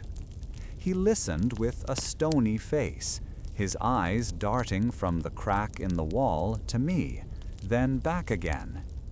When I finished, he was silent for a long moment. Then he said, "The Emperor wants a lake, Gaius, not a geology lesson. The schedule is the only thing that matters. We will brace it with the standard timbers. Do not mention this again." His words were not a suggestion. They were a command, an order to ignore the very thing my training had taught me to respect above all else, the truth of the materials. His dismissal sat like a stone in my stomach. For the rest of the day, I could not focus. I walked through the main construction site, watching the laborers mixing mortar and hauling bricks. They were rough men, quick to laugh and argue, but they trusted us, the architects and engineers, to create structures that would not fall on their heads. The overseer was asking me to break that trust. He was asking me to value a deadline more than a dozen lives. I imagined the terrible, rumbling sound of the tunnel giving way, the sudden darkness, the silence that would follow. The thought made my hands clench into fists. To obey was safe for me, but it felt like the greatest betrayal I could possibly commit.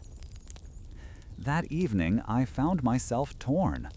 A part of me, the part that had learned how the world worked at the quarries and in the senator's garden, urged me to be practical. The overseer held my future in his hands. Defying him would be career suicide and likely something much worse. Yet my years of study, the memory of my father checking the foundations of a simple warehouse in Ostia with the care of a jeweler, all screamed at me that this was wrong. I could not be the architect who signed off on a death trap. I thought of the men who would be sent into that tunnel. They had families. They were not just numbers on a work roster. Because of this, I made my choice in the quiet of my small room, with only a single sputtering lamp for company. I unrolled a fresh sheet of papyrus, the writing surface the Egyptians made from reeds, and secured it to my small wooden table. Dipping my stylus in ink, I began to draw. If the overseer would not permit the proper solution, I would have to design one that could be put in place without his official knowledge. My mind, which had been a storm of fear and doubt, grew calm and focused. The problem was no longer about politics or deadlines. It was purely about engineering. It was about force and counterforce, weight and support. The new design slowly took shape under my hand. Instead of ignoring the fault, my plan used it as a guide. I drew a series of thick, reinforcing arches, their curves designed to follow the line of weakness in the rock. These arches would buttress the unstable sections, transferring the immense weight of the earth safely down into the solid bedrock below. The process was intricate, requiring careful calculation to ensure each arch supported the next. It was a stronger, safer, and far more elegant solution than a few temporary wooden beams. It was also a design that would require more bricks, more mortar, and more time, 3 things I did not have permission to use. When I finally set down my stylus, the first light of dawn was filtering through the cracks in the shutters. The finished drawing lay before me, a secret act of defiance. Looking at the clean, confident lines of the arches, I felt a deep sense of correctness, the kind a builder feels when a wall is perfectly true. This feeling was immediately followed by a wave of cold apprehension. I had just created a blueprint for my own ruin. I had chosen the safety of unknown men over the command of a powerful superior. The full weight of that decision, and the consequences that would surely follow, had yet to be measured. The cool, damp air of the aqueduct tunnel clung to me for days, a memory of stone and secrecy that I carried back to the surface. For a week, my work continued without incident, a simple routine of checking measurements and marking stones. But peace in a project of this scale is often just the quiet before a stone falls. It began when a quartermaster, a man whose face was a permanent ledger of anxieties, stopped me near the brick kilns. He held a clay tablet, tapping a long list of figures with a worried finger. The count of bricks and the quantity of mortar sent to my section of the tunnel, he explained, far exceeded what the original plans required.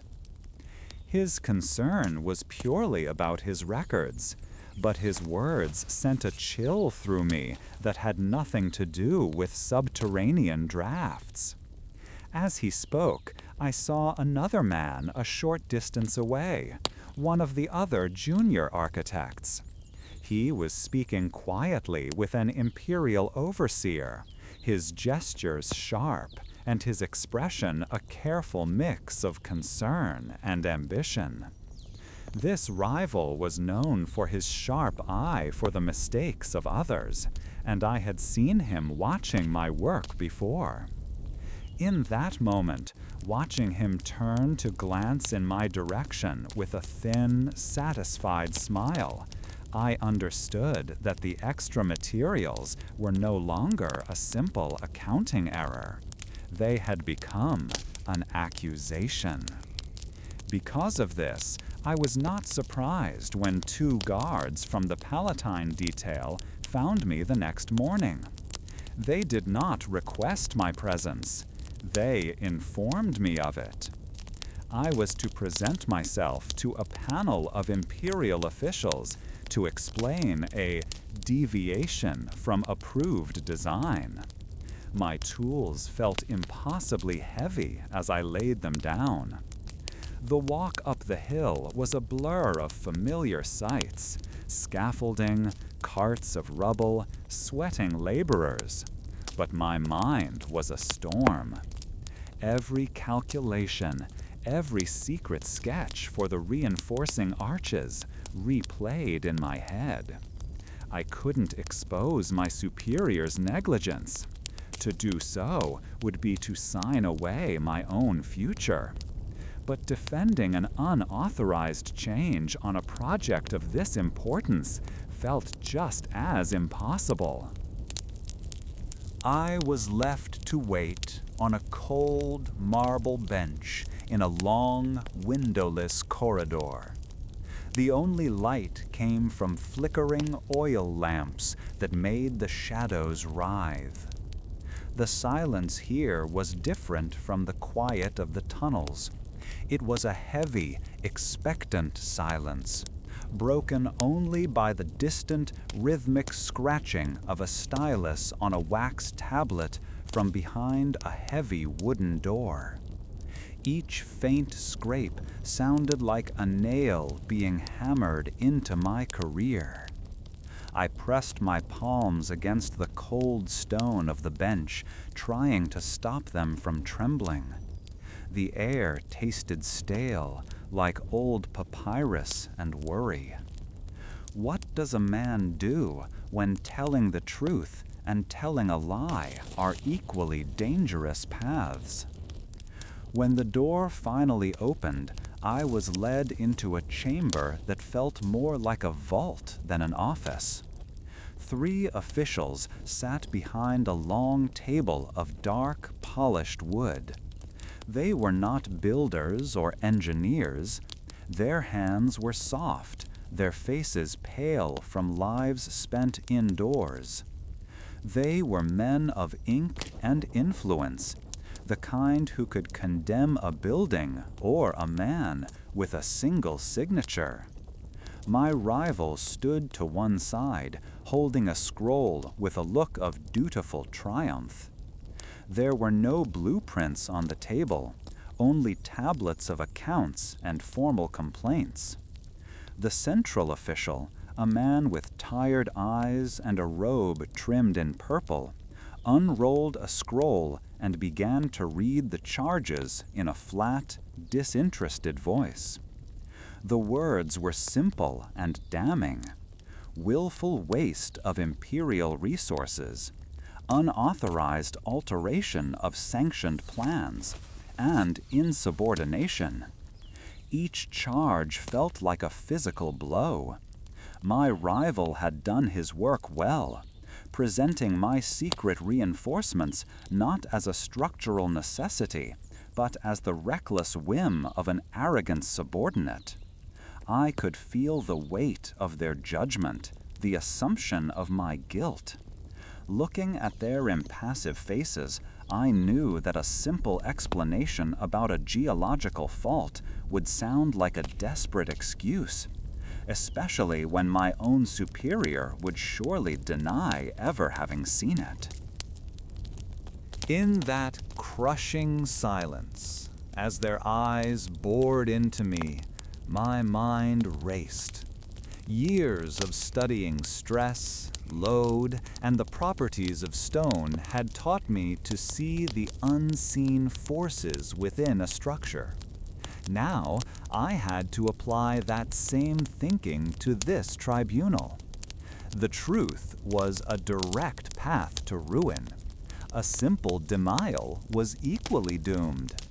A different path was needed, one that did not run through the facts of the matter, but around them. A part of me, the boy from Ostia, who believed in perfect lines and honest work, recoiled from the thought. Yet the man who had survived the quarries and the great fire knew that survival sometimes required different tools. I chose my path. I straightened my shoulders and met the official's gaze. The charges are accurate in fact, but not in spirit, I said, my voice sounding steadier than I felt. My throat was dry, and I had to swallow before continuing. There was indeed a deviation from the original plan. It was not a waste, however. It was an innovation. I paused, letting the word hang in the quiet room. The officials exchanged glances, a flicker of interest replacing their boredom. The trap was set, not with stone and mortar, but with words. From there, the lie flowed with an unnerving ease, dressed in the language of my trade. I did not speak of weakness or the risk of collapse. Instead, I spoke of optimizing hydraulic dynamics and creating laminar flow to reduce the strain on the main aqueduct arteries. The extra arches, I explained with diagrams I drew in the air with my hands, were not crude reinforcements. They were harmonic conduits, designed to reduce subtle vibrations in the water's passage, ensuring a purer, more constant supply for the Emperor's Lake. I used every complex term I knew, stringing them together into a tapestry of technical brilliance that I was inventing on the spot. I saw the confusion in their eyes, and I pressed my advantage. This technique, I claimed, was a theoretical concept I had been developing, one that would increase the efficiency of water transport by a small but measurable amount. Such an improvement, I suggested, was the kind of forward-thinking genius the Emperor himself encouraged in his grand vision for a new Rome. I was no longer a disobedient junior architect. I was a visionary, and by accusing me, my rival had revealed himself to be a man of limited imagination, unable to grasp a leap of engineering genius. I was appealing not to their knowledge, but to their vanity and their fear of seeming ignorant. The three men began to whisper among themselves, their heads close together. The scratching of the stylus stopped. My rival's face had gone from triumphant to pale with disbelief and anger. He started to object, but the central official silenced him with a raised hand. They did not understand my explanation, I was sure of it, but they understood the language of ambition and flattery. They understood the appeal of being the ones to recognize and reward a new talent, To them, my dense web of jargon sounded far more impressive than a simple, grubby story about a crack in the rock. After what felt like an eternity, the central official cleared his throat.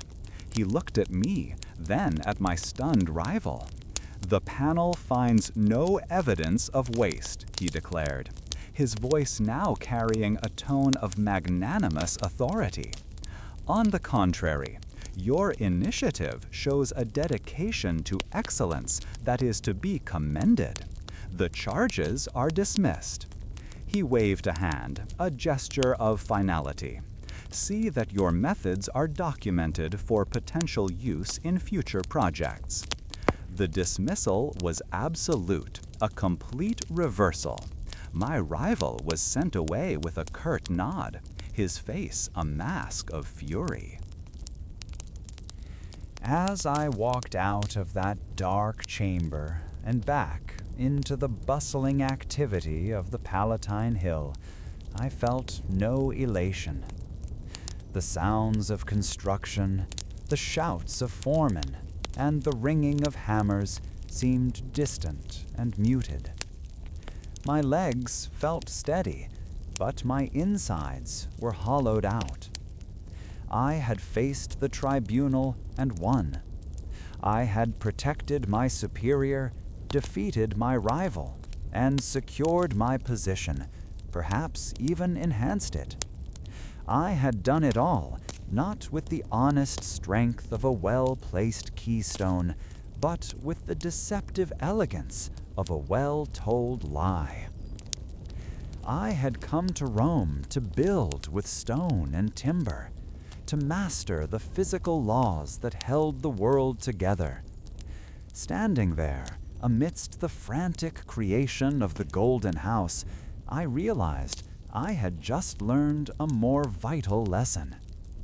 Rome was not built only on foundations of rock and concrete, but also on foundations of influence, ambition, and carefully constructed falsehoods. My understanding of my craft, of what it truly meant to be a builder in the emperor's city, had been altered in a way I could never have foreseen. My brief return to grace after the affair of the sinking foundations was short-lived. Following that small success, the imperial overseer assigned me a new task, one he presented as a sign of trust. A temporary wooden bridge was needed to span a wide, newly paved thoroughfare where a stone arch had collapsed during the fire. The city was a flurry of reconstruction, and the flow of supply carts and workers could not be stopped. Speed, he stressed, was more important than permanence. I was given a crew of carpenters and a delivery schedule for timber arriving from the north. It felt good to be trusted with my own project again, however small, and I walked to the site with a renewed sense of purpose, my mind already sketching out the trusses and supports needed for the work. That sense of purpose dissolved the moment the timber carts arrived. The logs were enormous, but one look told me they were wrong. Instead of the pale, dry wood of properly seasoned oak, these were dark with moisture, their bark still clinging in wet patches. I ran my hand over the rough surface, and it came away damp. When the foreman slammed his axe into a log to test it, the blade sank in with a dull thud, and a spray of sap scented the area with the sharp smell of a living forest. This was green wood, felled only recently. To build with it was madness. As it dried, it would twist, shrink, and crack, pulling joints apart and losing its strength. A bridge made from this timber would not be temporary. It would be a trap waiting to spring. Holding a piece of the damp bark in my hand, I went to the project foreman, a man whose face was a roadmap of political compromises. I laid out the problem in the clearest terms I could, explaining the physics of drying wood, the certainty of warping, the danger of collapse. I spoke not as a junior begging for a change, but as an engineer stating a fact. The load calculations will be meaningless within a month, I told him, trying to keep my voice steady. He listened without interruption, his gaze fixed on some point over my shoulder. When I finished, he simply shrugged. "The Emperor wants a bridge, Gaius," he said, his tone flat and final. "He wants to see progress, not hear excuses. Use the wood we have." Consequently, the work began under a cloud of my own dread. The sounds on the construction site were all wrong. Instead of the crisp ring of hammers on dry wood, there was a wet, muffled pounding. The saws seemed to complain as they chewed through the damp fibers, their blades gumming up with resin. I watched the carpenters struggle, their tools growing heavy with moisture. They were good men, skilled at their craft, but they could not change the nature of the material. They followed my designs for the support trestles and the main span, but every joint we cut was a fraction off. Every wooden peg we drove into place felt loose, knowing the wood around it would shrink in the weeks to come. The entire structure seemed to groan from the moment we raised the first pillar. Each day, I felt a knot tighten in my stomach. I would stand back and look at our progress, the bridge taking shape over the busy street below. To the passing citizens, it must have looked like a sign of Rome's incredible recovery, a symbol of Nero's determination to rebuild. They would point up at the rising structure, smiling at the speed of the work. For me, however, it was a monument to a lie. I saw the hidden flaws, the inevitable weaknesses.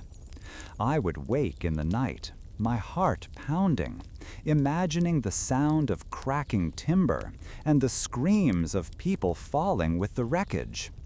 My professional expertise, the very thing I had built my life upon, was being used to create a public danger, and I felt utterly powerless to stop it.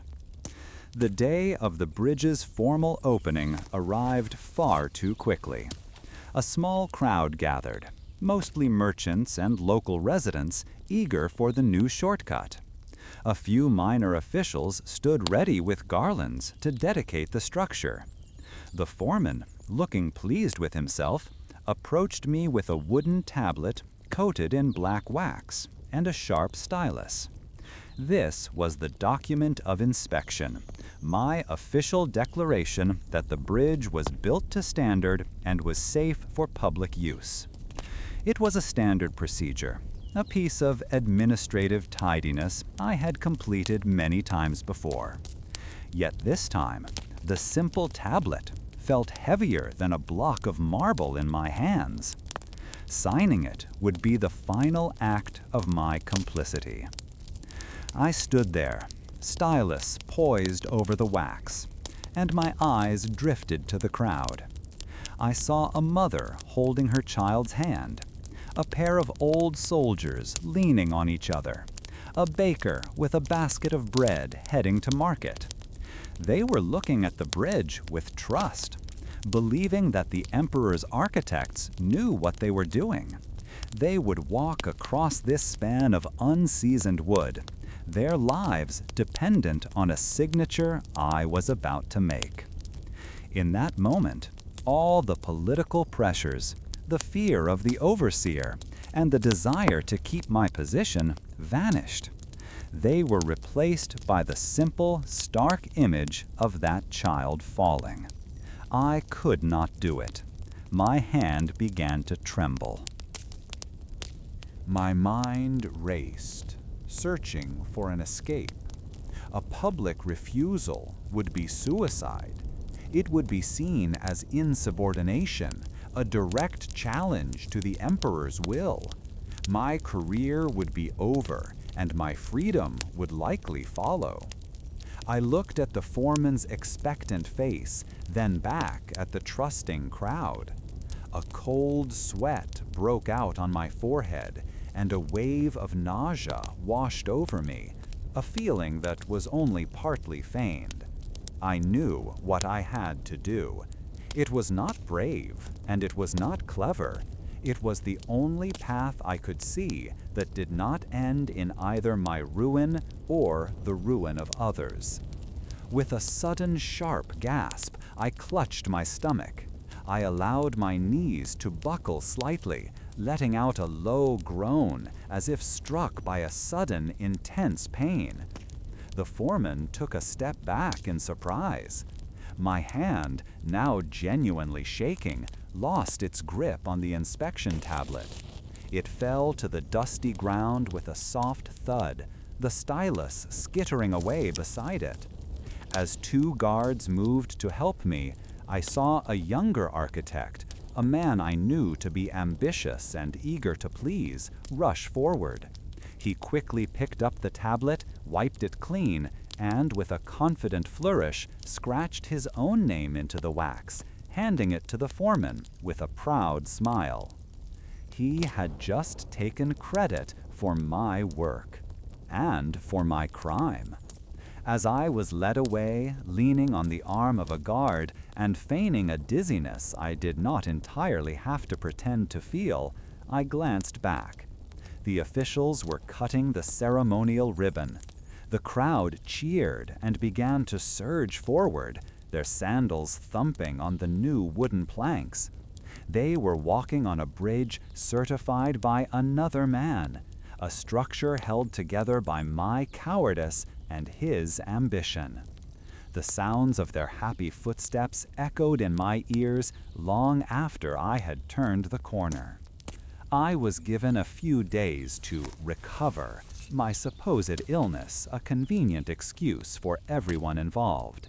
No one asked any questions. The bridge was open, the schedule was met, and the emperor was pleased.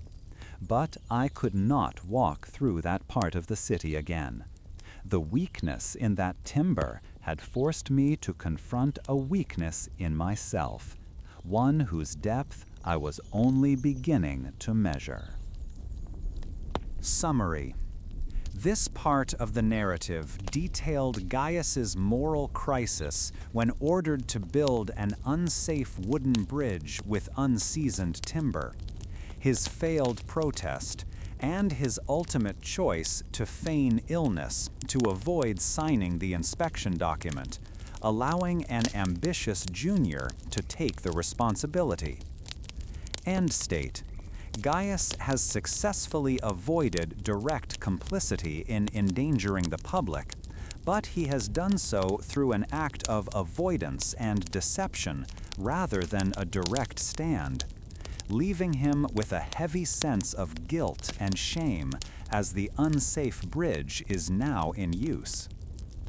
My feigned illness had served its purpose well enough. The ambitious junior, whose name I made a point not to learn, had eagerly stepped forward to sign the inspection scroll for the bridge.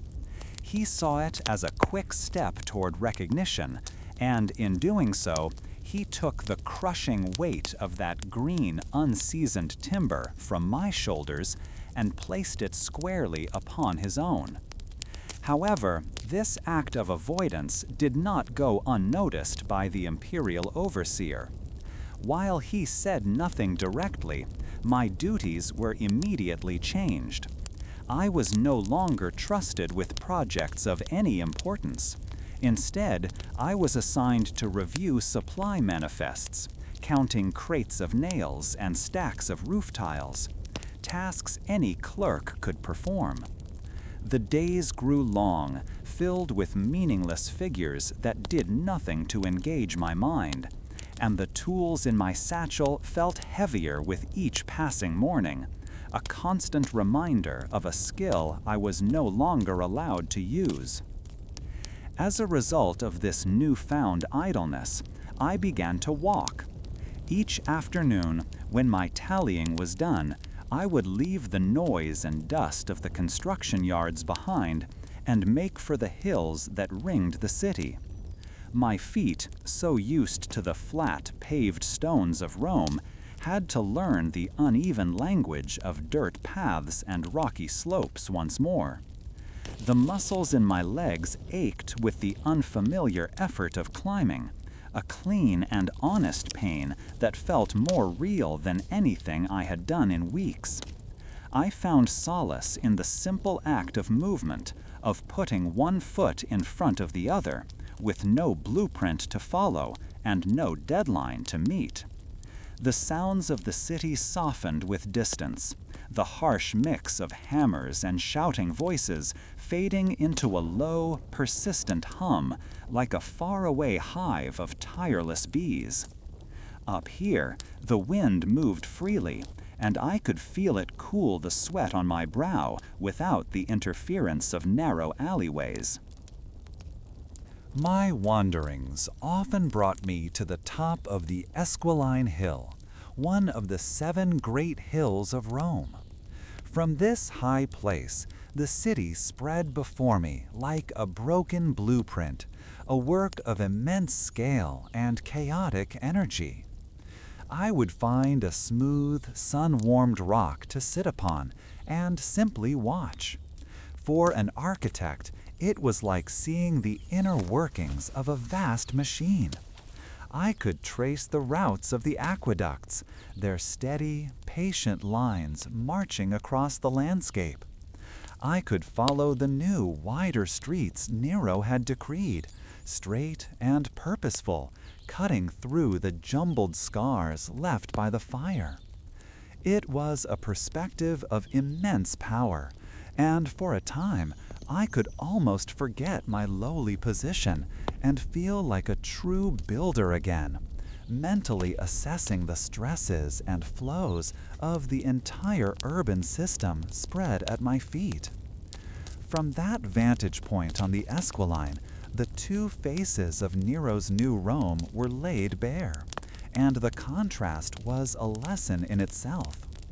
On one side, stretching across the valley where so many thousands had lost their homes, the Domus Aurea was rising, the golden house. Even from a distance, its scale was breathtaking. I watched columns of pristine marble, white as bone, being hoisted into place. Sunlight glinted off the bronze tiles of completed roofs, sending out flashes of light that made me shield my eyes. I could just make out the great pit being dug for the artificial lake, a legion of laborers swarming within it like ants. It was a vision of unparalleled grandeur, a project of such daring and expense that it seemed to defy the very gods. It was engineering as pure spectacle, a fantasy being carved into the very earth. On the other hand, clustered in the less desirable spaces beyond the palace grounds were the new insulae, the tall apartment blocks meant to house the displaced population. From my perch, they looked like hastily stacked wooden boxes, thrown up with speed as the primary concern. There was no marble there, only cheap timber and rough brick. Their streets were narrow, their courtyards small, designed not for beauty or comfort, but for the simple, grim purpose of cramming as many people as possible into the smallest available space. The smoke from their cooking fires mingled, creating a hazy smudge that clung to the rooftops. I had reviewed the manifests for those buildings. I knew the timber was of poor quality, the bricks were often cracked, and the mortar was mixed with too much sand. These were the homes of the Roman people, built with the leftovers. Watching these 2 worlds being built side by side, a profound and weary clarity began to settle over me.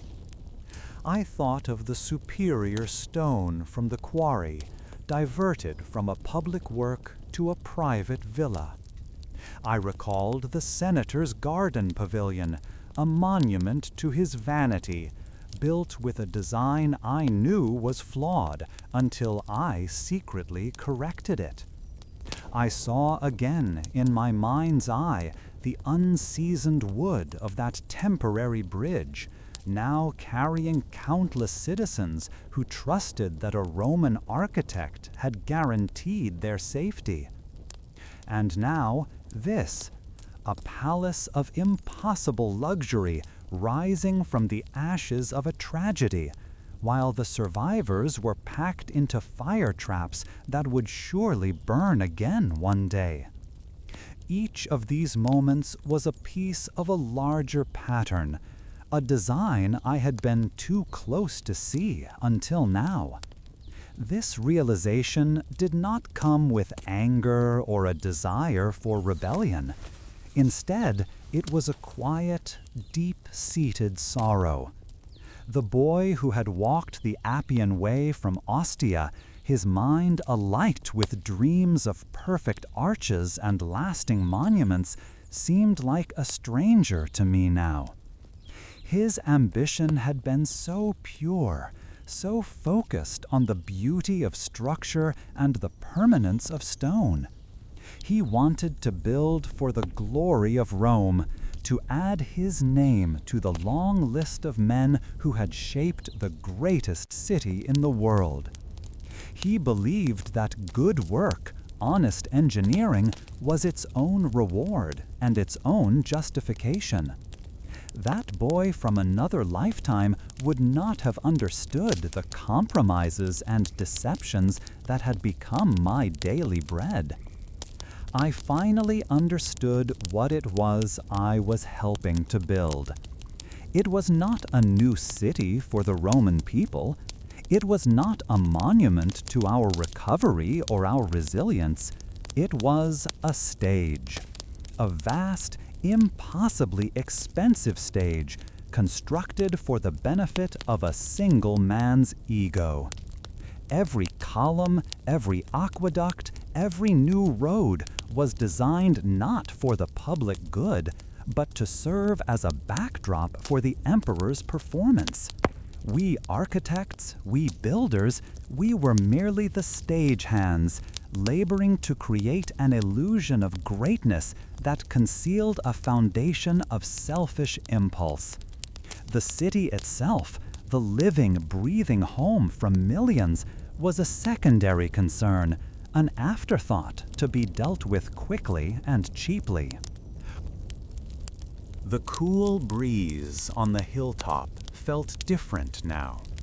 It no longer seemed like a simple relief from the city's warmth, but like a clean breath in a world that had become suffocating.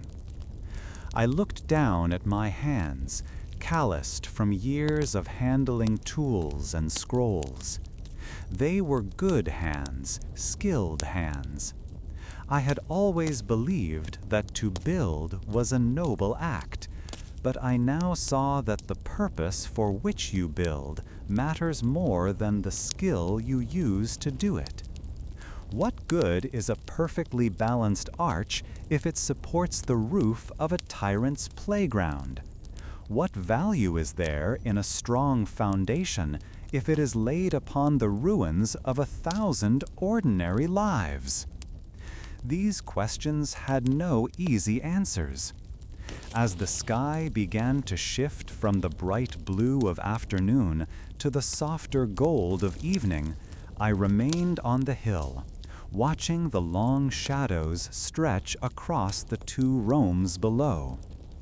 The frantic activity of construction began to slow, the distant sounds of labor replaced by the rising murmur of a city settling in for the night. I was a small, insignificant figure on a hill, a sidelined architect with nothing but time to think. And for the first time since leaving Ostia, I was not thinking about how to build something, but why I should build at all. This prolonged view of the city, with its shining palace and its shadowed tenements, settled deep within my bones. A lesson taught not in a workshop, but in weary observation. My days of consequence felt as if they had ended with that feigned illness by the bridge. The official excuse was a lingering fever, but everyone understood the truth. I had been set aside, given tasks so minor they were insults. I spent most of my time reviewing drainage plans for market stalls, or calculating the weight of terracotta roof tiles, work a first-year apprentice could handle. The grand reconstruction of Rome moved on without me. This new reality brought a strange sort of peace. The crushing weight of compromise was gone, replaced by a quiet emptiness. I walked the city, a ghost at the feast of its own rebirth, watching the skeletons of new buildings rise against the sky, my own hands idle. It was a hollow freedom, but a freedom nonetheless. This period of quiet observation, however, allowed me to see the city not as a series of projects, but as a living thing. I listened to the sounds of its growth, the endless ringing of hammers and the groaning of cartwheels. One sound, though, was different. It came from the low-lying ground near the Campus Martius, a place long known for being boggy. It was a sound of frustration, the sharp shouts of foremen, the sucking noise of mud, and the heavy, defeated silence that follows a great effort come to nothing. Rumors drifted through the city like sewer smells, whispers of a great project for the emperor, a new set of public baths, already failing. The ground, it was said, would not hold the foundations. It was swallowing the emperor's ambition one stone at a time. I was sketching the curve of a half-finished portico one afternoon, trying to keep my mind and hands sharp, when a familiar figure blocked my light. It was the old foreman from the aqueduct tunnels, the man whose gruffness was as solid as the rock he carved. His face was a map of worries, his brow furrowed deeper than I'd ever seen it. He looked me up and down, taking in my clean tunic and the pointless charcoal stick in my hand. "Still drawing pictures, architect?" he grunted, the title sounding both like an old habit and a new accusation. I could only nod. He spat a wad of something brown onto the dusty ground. Good, because the men in charge of the new baths can't draw their way out of a wet paper sack. We have a problem. He explained the situation as we walked toward the site. The emperor wanted baths grander than any before, but the chosen land was a nightmare. The senior architects, men who designed with perfumed hands and never touched the materials themselves, had laid out magnificent plans. They had ordered the foundation trenches dug and the first massive travertine blocks laid. And now those blocks were sinking. The foreman gestured with a thumb thick as a sausage. They tilt. Every morning they are lower than the night before. The mud is eating them. The emperor is angry enough to turn water to vinegar, and we need someone who can turn mud into solid ground. I remembered your arches in the tunnel. You saw the weakness in the rock. Maybe you can see the weakness in this soil. Arriving at the construction area was like stepping into a slow-motion disaster. The site was a vast pit of churned, dark earth that smelled of decay and stagnant water. In several places, enormous, perfectly cut foundation stones lay at drunken angles, half swallowed by the muck. Workers stood around in sullen groups, their shovels and levers useless. Near the center of the chaos stood a cluster of elegantly dressed men, the project's senior architects, their faces pale with panic as they argued in hushed, bitter tones. I watched as one of them took a tentative step off a wooden walkway, and his fine leather boot sank to the ankle with a vulgar squelch. He recoiled as if bitten by a snake, his predicament a perfect summary of their entire problem. They were experts in stone and marble, but they were utterly lost in the mud.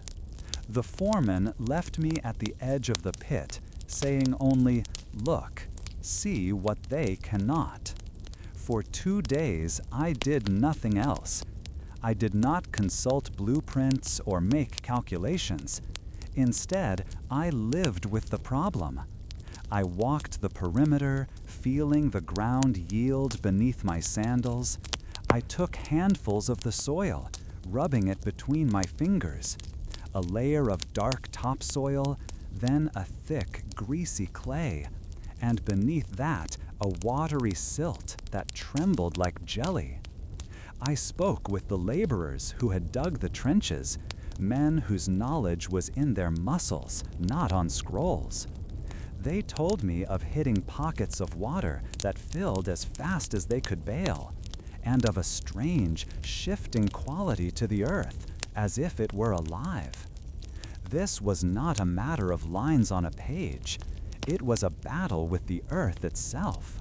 On the third morning, I borrowed a simple iron sounding rod from a surveyor's tent. While the senior architects watched from their clean platform with disdain, I waded into the mire myself. The cold mud oozed over my ankles and clung to my legs, but I barely noticed. I began driving the rod down into the ground again and again in a grid pattern across the entire foundation site. For the first several feet, it slid down with sickening ease. The laborers and even the foreman watched me, their expressions a mixture of pity and curiosity. Then, in one spot, after pushing the rod down more than twice the height of a man, I felt it. A deep, solid jolt that vibrated all the way up the iron into my hands and arms. It was bedrock, solid, unmoving stone, buried far deeper than anyone had imagined. The answer became clear. A design taking shape in my mind, not of marble and fine plaster, but of wood and deep earth. The fancy architects had tried to build a house on a blanket of wet wool. They were trying to solve the problem at the surface. The solution was to ignore the surface altogether. We had to bypass the layers of silt and clay and anchor the entire structure to the bedrock far below. The way to do that was with pilings, a technique used for bridges and docks, but rarely for a building of this scale. We would drive hundreds of massive wooden timbers down through the marsh until they struck that deep stone, creating an artificial forest of support pillars hidden beneath the ground. It was a brute force solution, but it was the only one that would work. I drew my plan not on fine papyrus, but in the dirt with a stick, showing the foreman how it would work. He understood immediately. The challenge was convincing the senior architects, who saw the use of so much timber as crude and undignified. I was brought before them, my tunic still stained with drying mud, and I explained my findings. I spoke not of grand theories, but of the feel of the soil and the solid shock of the sounding rod. One of them scoffed. Build a foundation for the emperor's baths out of wood, like a common dock? I met his gaze. We will build a foundation of wood so that you may build your palace of marble upon it, I replied. Otherwise, you will be building a palace of marble for the worms. My bluntness and the foreman's solid presence at my side won them over. There were no other options. The work that followed was a marvel of organized effort. Massive alder logs were brought in from the hills, chosen because, as any good builder knows, alder wood has a strange quality. It hardens and resists rot when kept constantly wet, making it perfect for this task. A great machine was built, a pile driver, that the workers nicknamed the Giant's Hammer. It was a simple, powerful device, a heavy stone weight hauled to the top of a wooden frame by a team of men pulling on ropes, then released to fall with immense force upon the top of a piling.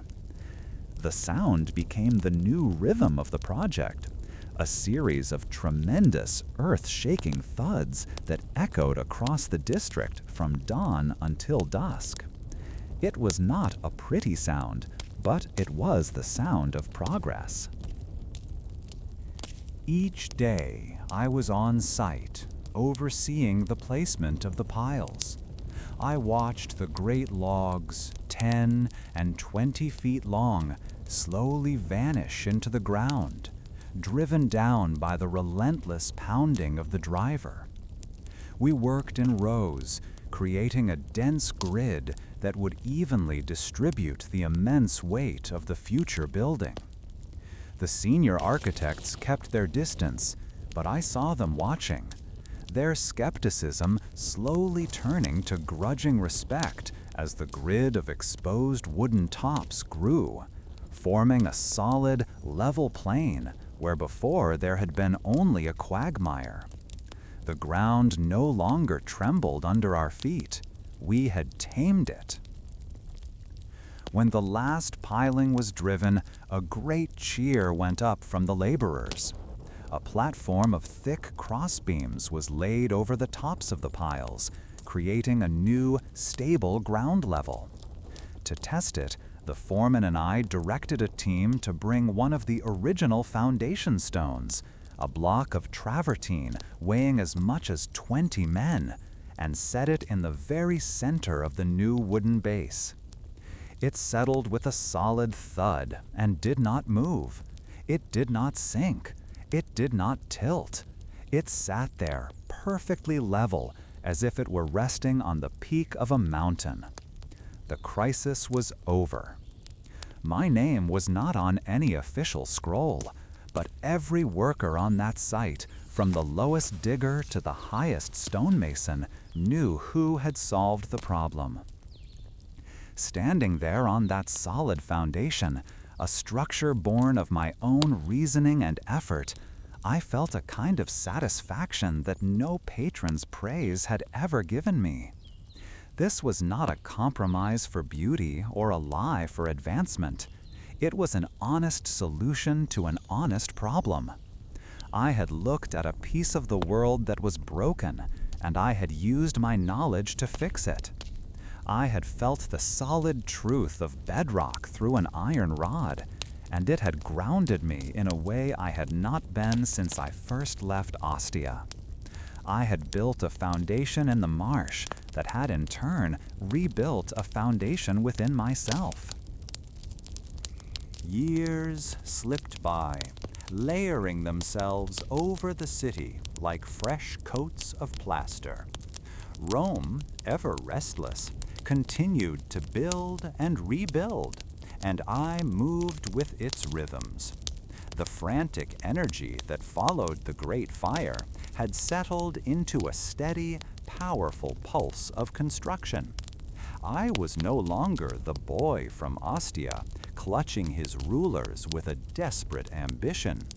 The lines on my face were now etched as deeply as the plans on my parchments, and my hands knew the language of stone and mortar better than they knew any written text.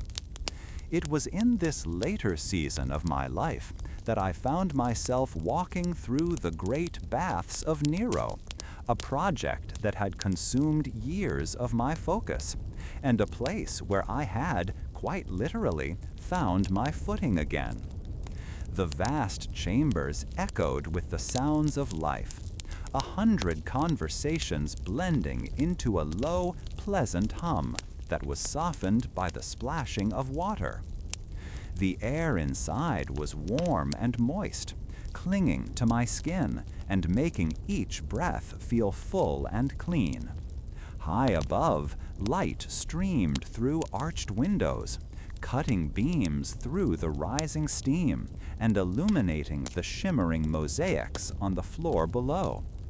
I watched as men of all stations, merchants, soldiers, clerks, moved through the pools and chambers, their worries washed away for a few precious hours. I felt a quiet satisfaction, a deep and steady warmth that had nothing to do with the heated floors beneath my sandals. My gaze fell upon the base of a colossal marble column, and I remembered the marshy ground that lay beneath it. I could almost feel the phantom sensation of mud sucking at my boots as I had surveyed that treacherous patch of earth, the problem that had stumped so many others. My solution, the network of deep wooden pilings, was invisible now, buried and forgotten by all but a few. Yet it was the unseen strength that allowed this entire magnificent structure to stand. This quiet sense of accomplishment was a feeling I had come to value above all others. It was a stark contrast to the hollow praise I had once received for the senator's garden pavilion, a project built on a clever deception. As I lingered near the column, tracing its smooth, cool surface with my fingers, a familiar voice cut through the gentle noise of the baths. "Valerius, I had heard you were overseeing the final tile work here. It is a masterpiece, a true jewel for the emperor and for Rome." I turned to see my former patron, the senator, approaching. He had aged as well, but where time had softened my ambition, it seemed only to have sharpened his. He carried himself with an expanded air of importance, his toga a brilliant white against the muted colors of the stone, and 2 servants trailed a respectful distance behind him, a clear sign of his elevated status. He gestured expansively at the vaulted ceiling, his rings catching the light. "Your work speaks for itself. The way you solved the foundation problem was the talk of every engineer in the city. You possess a practical genius, Valerius, a quality far rarer than mere artistry." He lowered his voice, moving a step closer so that our conversation became a private island in the public sea of the bathhouse. This shift in his manner immediately put me on guard. It was the same intimate tone he had used years ago when suggesting dangerous alterations to the garden pavilion. It was the voice of a man who was not asking a question, but preparing to give a command wrapped in the guise of an opportunity. I simply inclined my head, waiting for him to continue, my mind already wary. "I am planning a new construction," he said, his eyes alight with a specific kind of excitement, the kind that belongs to men who wish to build monuments to themselves. "Not for the public, but for my family, for posterity. I have acquired a prime plot of land along the Appian Way. He paused, letting the significance of those words settle. The Appian Way was the great road leading south from Rome, lined for miles with the elaborate tombs and mausoleums of the city's most powerful families. To build there was to claim a place in history, to declare your name worthy of being remembered for centuries. It was the ultimate architectural statement of power and legacy, a final victory over the quiet anonymity of death. For a builder, it was the most prestigious commission imaginable. He saw the flicker of understanding in my eyes and pressed his advantage. I want a tomb, Valerius, but not just any tomb. It must be the grandest on the entire road. I want marble from Greece, reliefs carved by the finest sculptors, a central chamber that will rival a small temple. I want a structure that will make travelers stop and ask, who was the great man buried here? His voice was filled with a passion that was almost feverish. I want you to design it. Money is no object. Your name will be attached to the most magnificent final resting place in all of Rome. You will be remembered alongside me. This was it. This was the moment the younger Gaius, the boy who arrived in Rome with nothing but his tools and his dreams, would have considered the pinnacle of his existence. The chance for fame, for immense wealth, for a legacy carved in stone. For a brief second, I felt the pull of that old ambition, a ghost of the hunger that had driven me from Ostia. My mind conjured an image of towering marble walls and intricate carvings, a perfect structure born from my own hands and mind, a permanent mark left upon the world. The thought was intoxicating. It was the dream that had fueled countless sleepless nights spent studying scrolls and perfecting my draftsmanship. To be sought out by one of the most powerful men in the Senate, to be given a limitless budget to create a masterpiece. What architect would not leap at such a chance? It was the culmination of a life's work, a prize that many men far more connected than I had schemed and fought for their entire careers. But then, as I looked at the senator's expectant, eager face, other images rose unbidden from the deeper wells of my memory. The vision of gleaming marble was replaced by the stark, gritty reality of the quarries. I saw the faces of the laborers, their bodies covered in a fine white powder of stone dust that clung to their sweat-slicked skin. I remembered the sharp, rasping sound of their breathing, and the way the foreman spoke of them not as men, but as tools to be used and discarded. Every block of beautiful stone that built Rome's grandeur was paid for with the health and hardship of countless anonymous people. The senator spoke of a monument to his name, but I could only see the nameless men whose labor he would be buying. That thought led to another, a memory of walking through the ruins after the Great Fire. I recalled the smell of wet ash, a scent that had permeated the entire city for months, a constant reminder of loss. More clearly, I remembered the faces of the displaced families living in crude tents, their homes and livelihoods turned to cinders. They were camped just beyond the construction site of Nero's Golden House, watching as a palace rose from the ashes of their neighborhoods. The senator's tomb, I realized, was no different.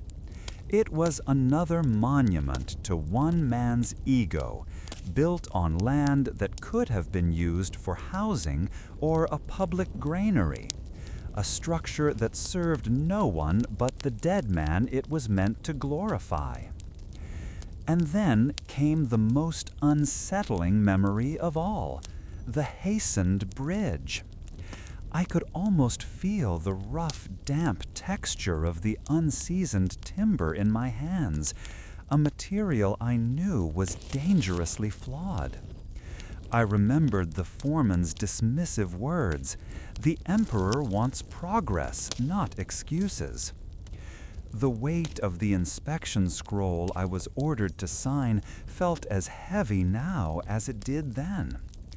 I saw again the faces of the ordinary citizens who would use that bridge, the bakers, the weavers, the children, all unknowing of the risk I had been commanded to endorse. My feigned illness had been an act of cowardice, a way to save my conscience without risking my career. A more ambitious junior had signed the document, and while the bridge had, by some miracle, held, the shame of my compromise remained. Looking at the senator, I saw that his offer was simply a larger, more permanent version of that same compromise. He wanted an opulent design, a structure built to impress, not to last with integrity.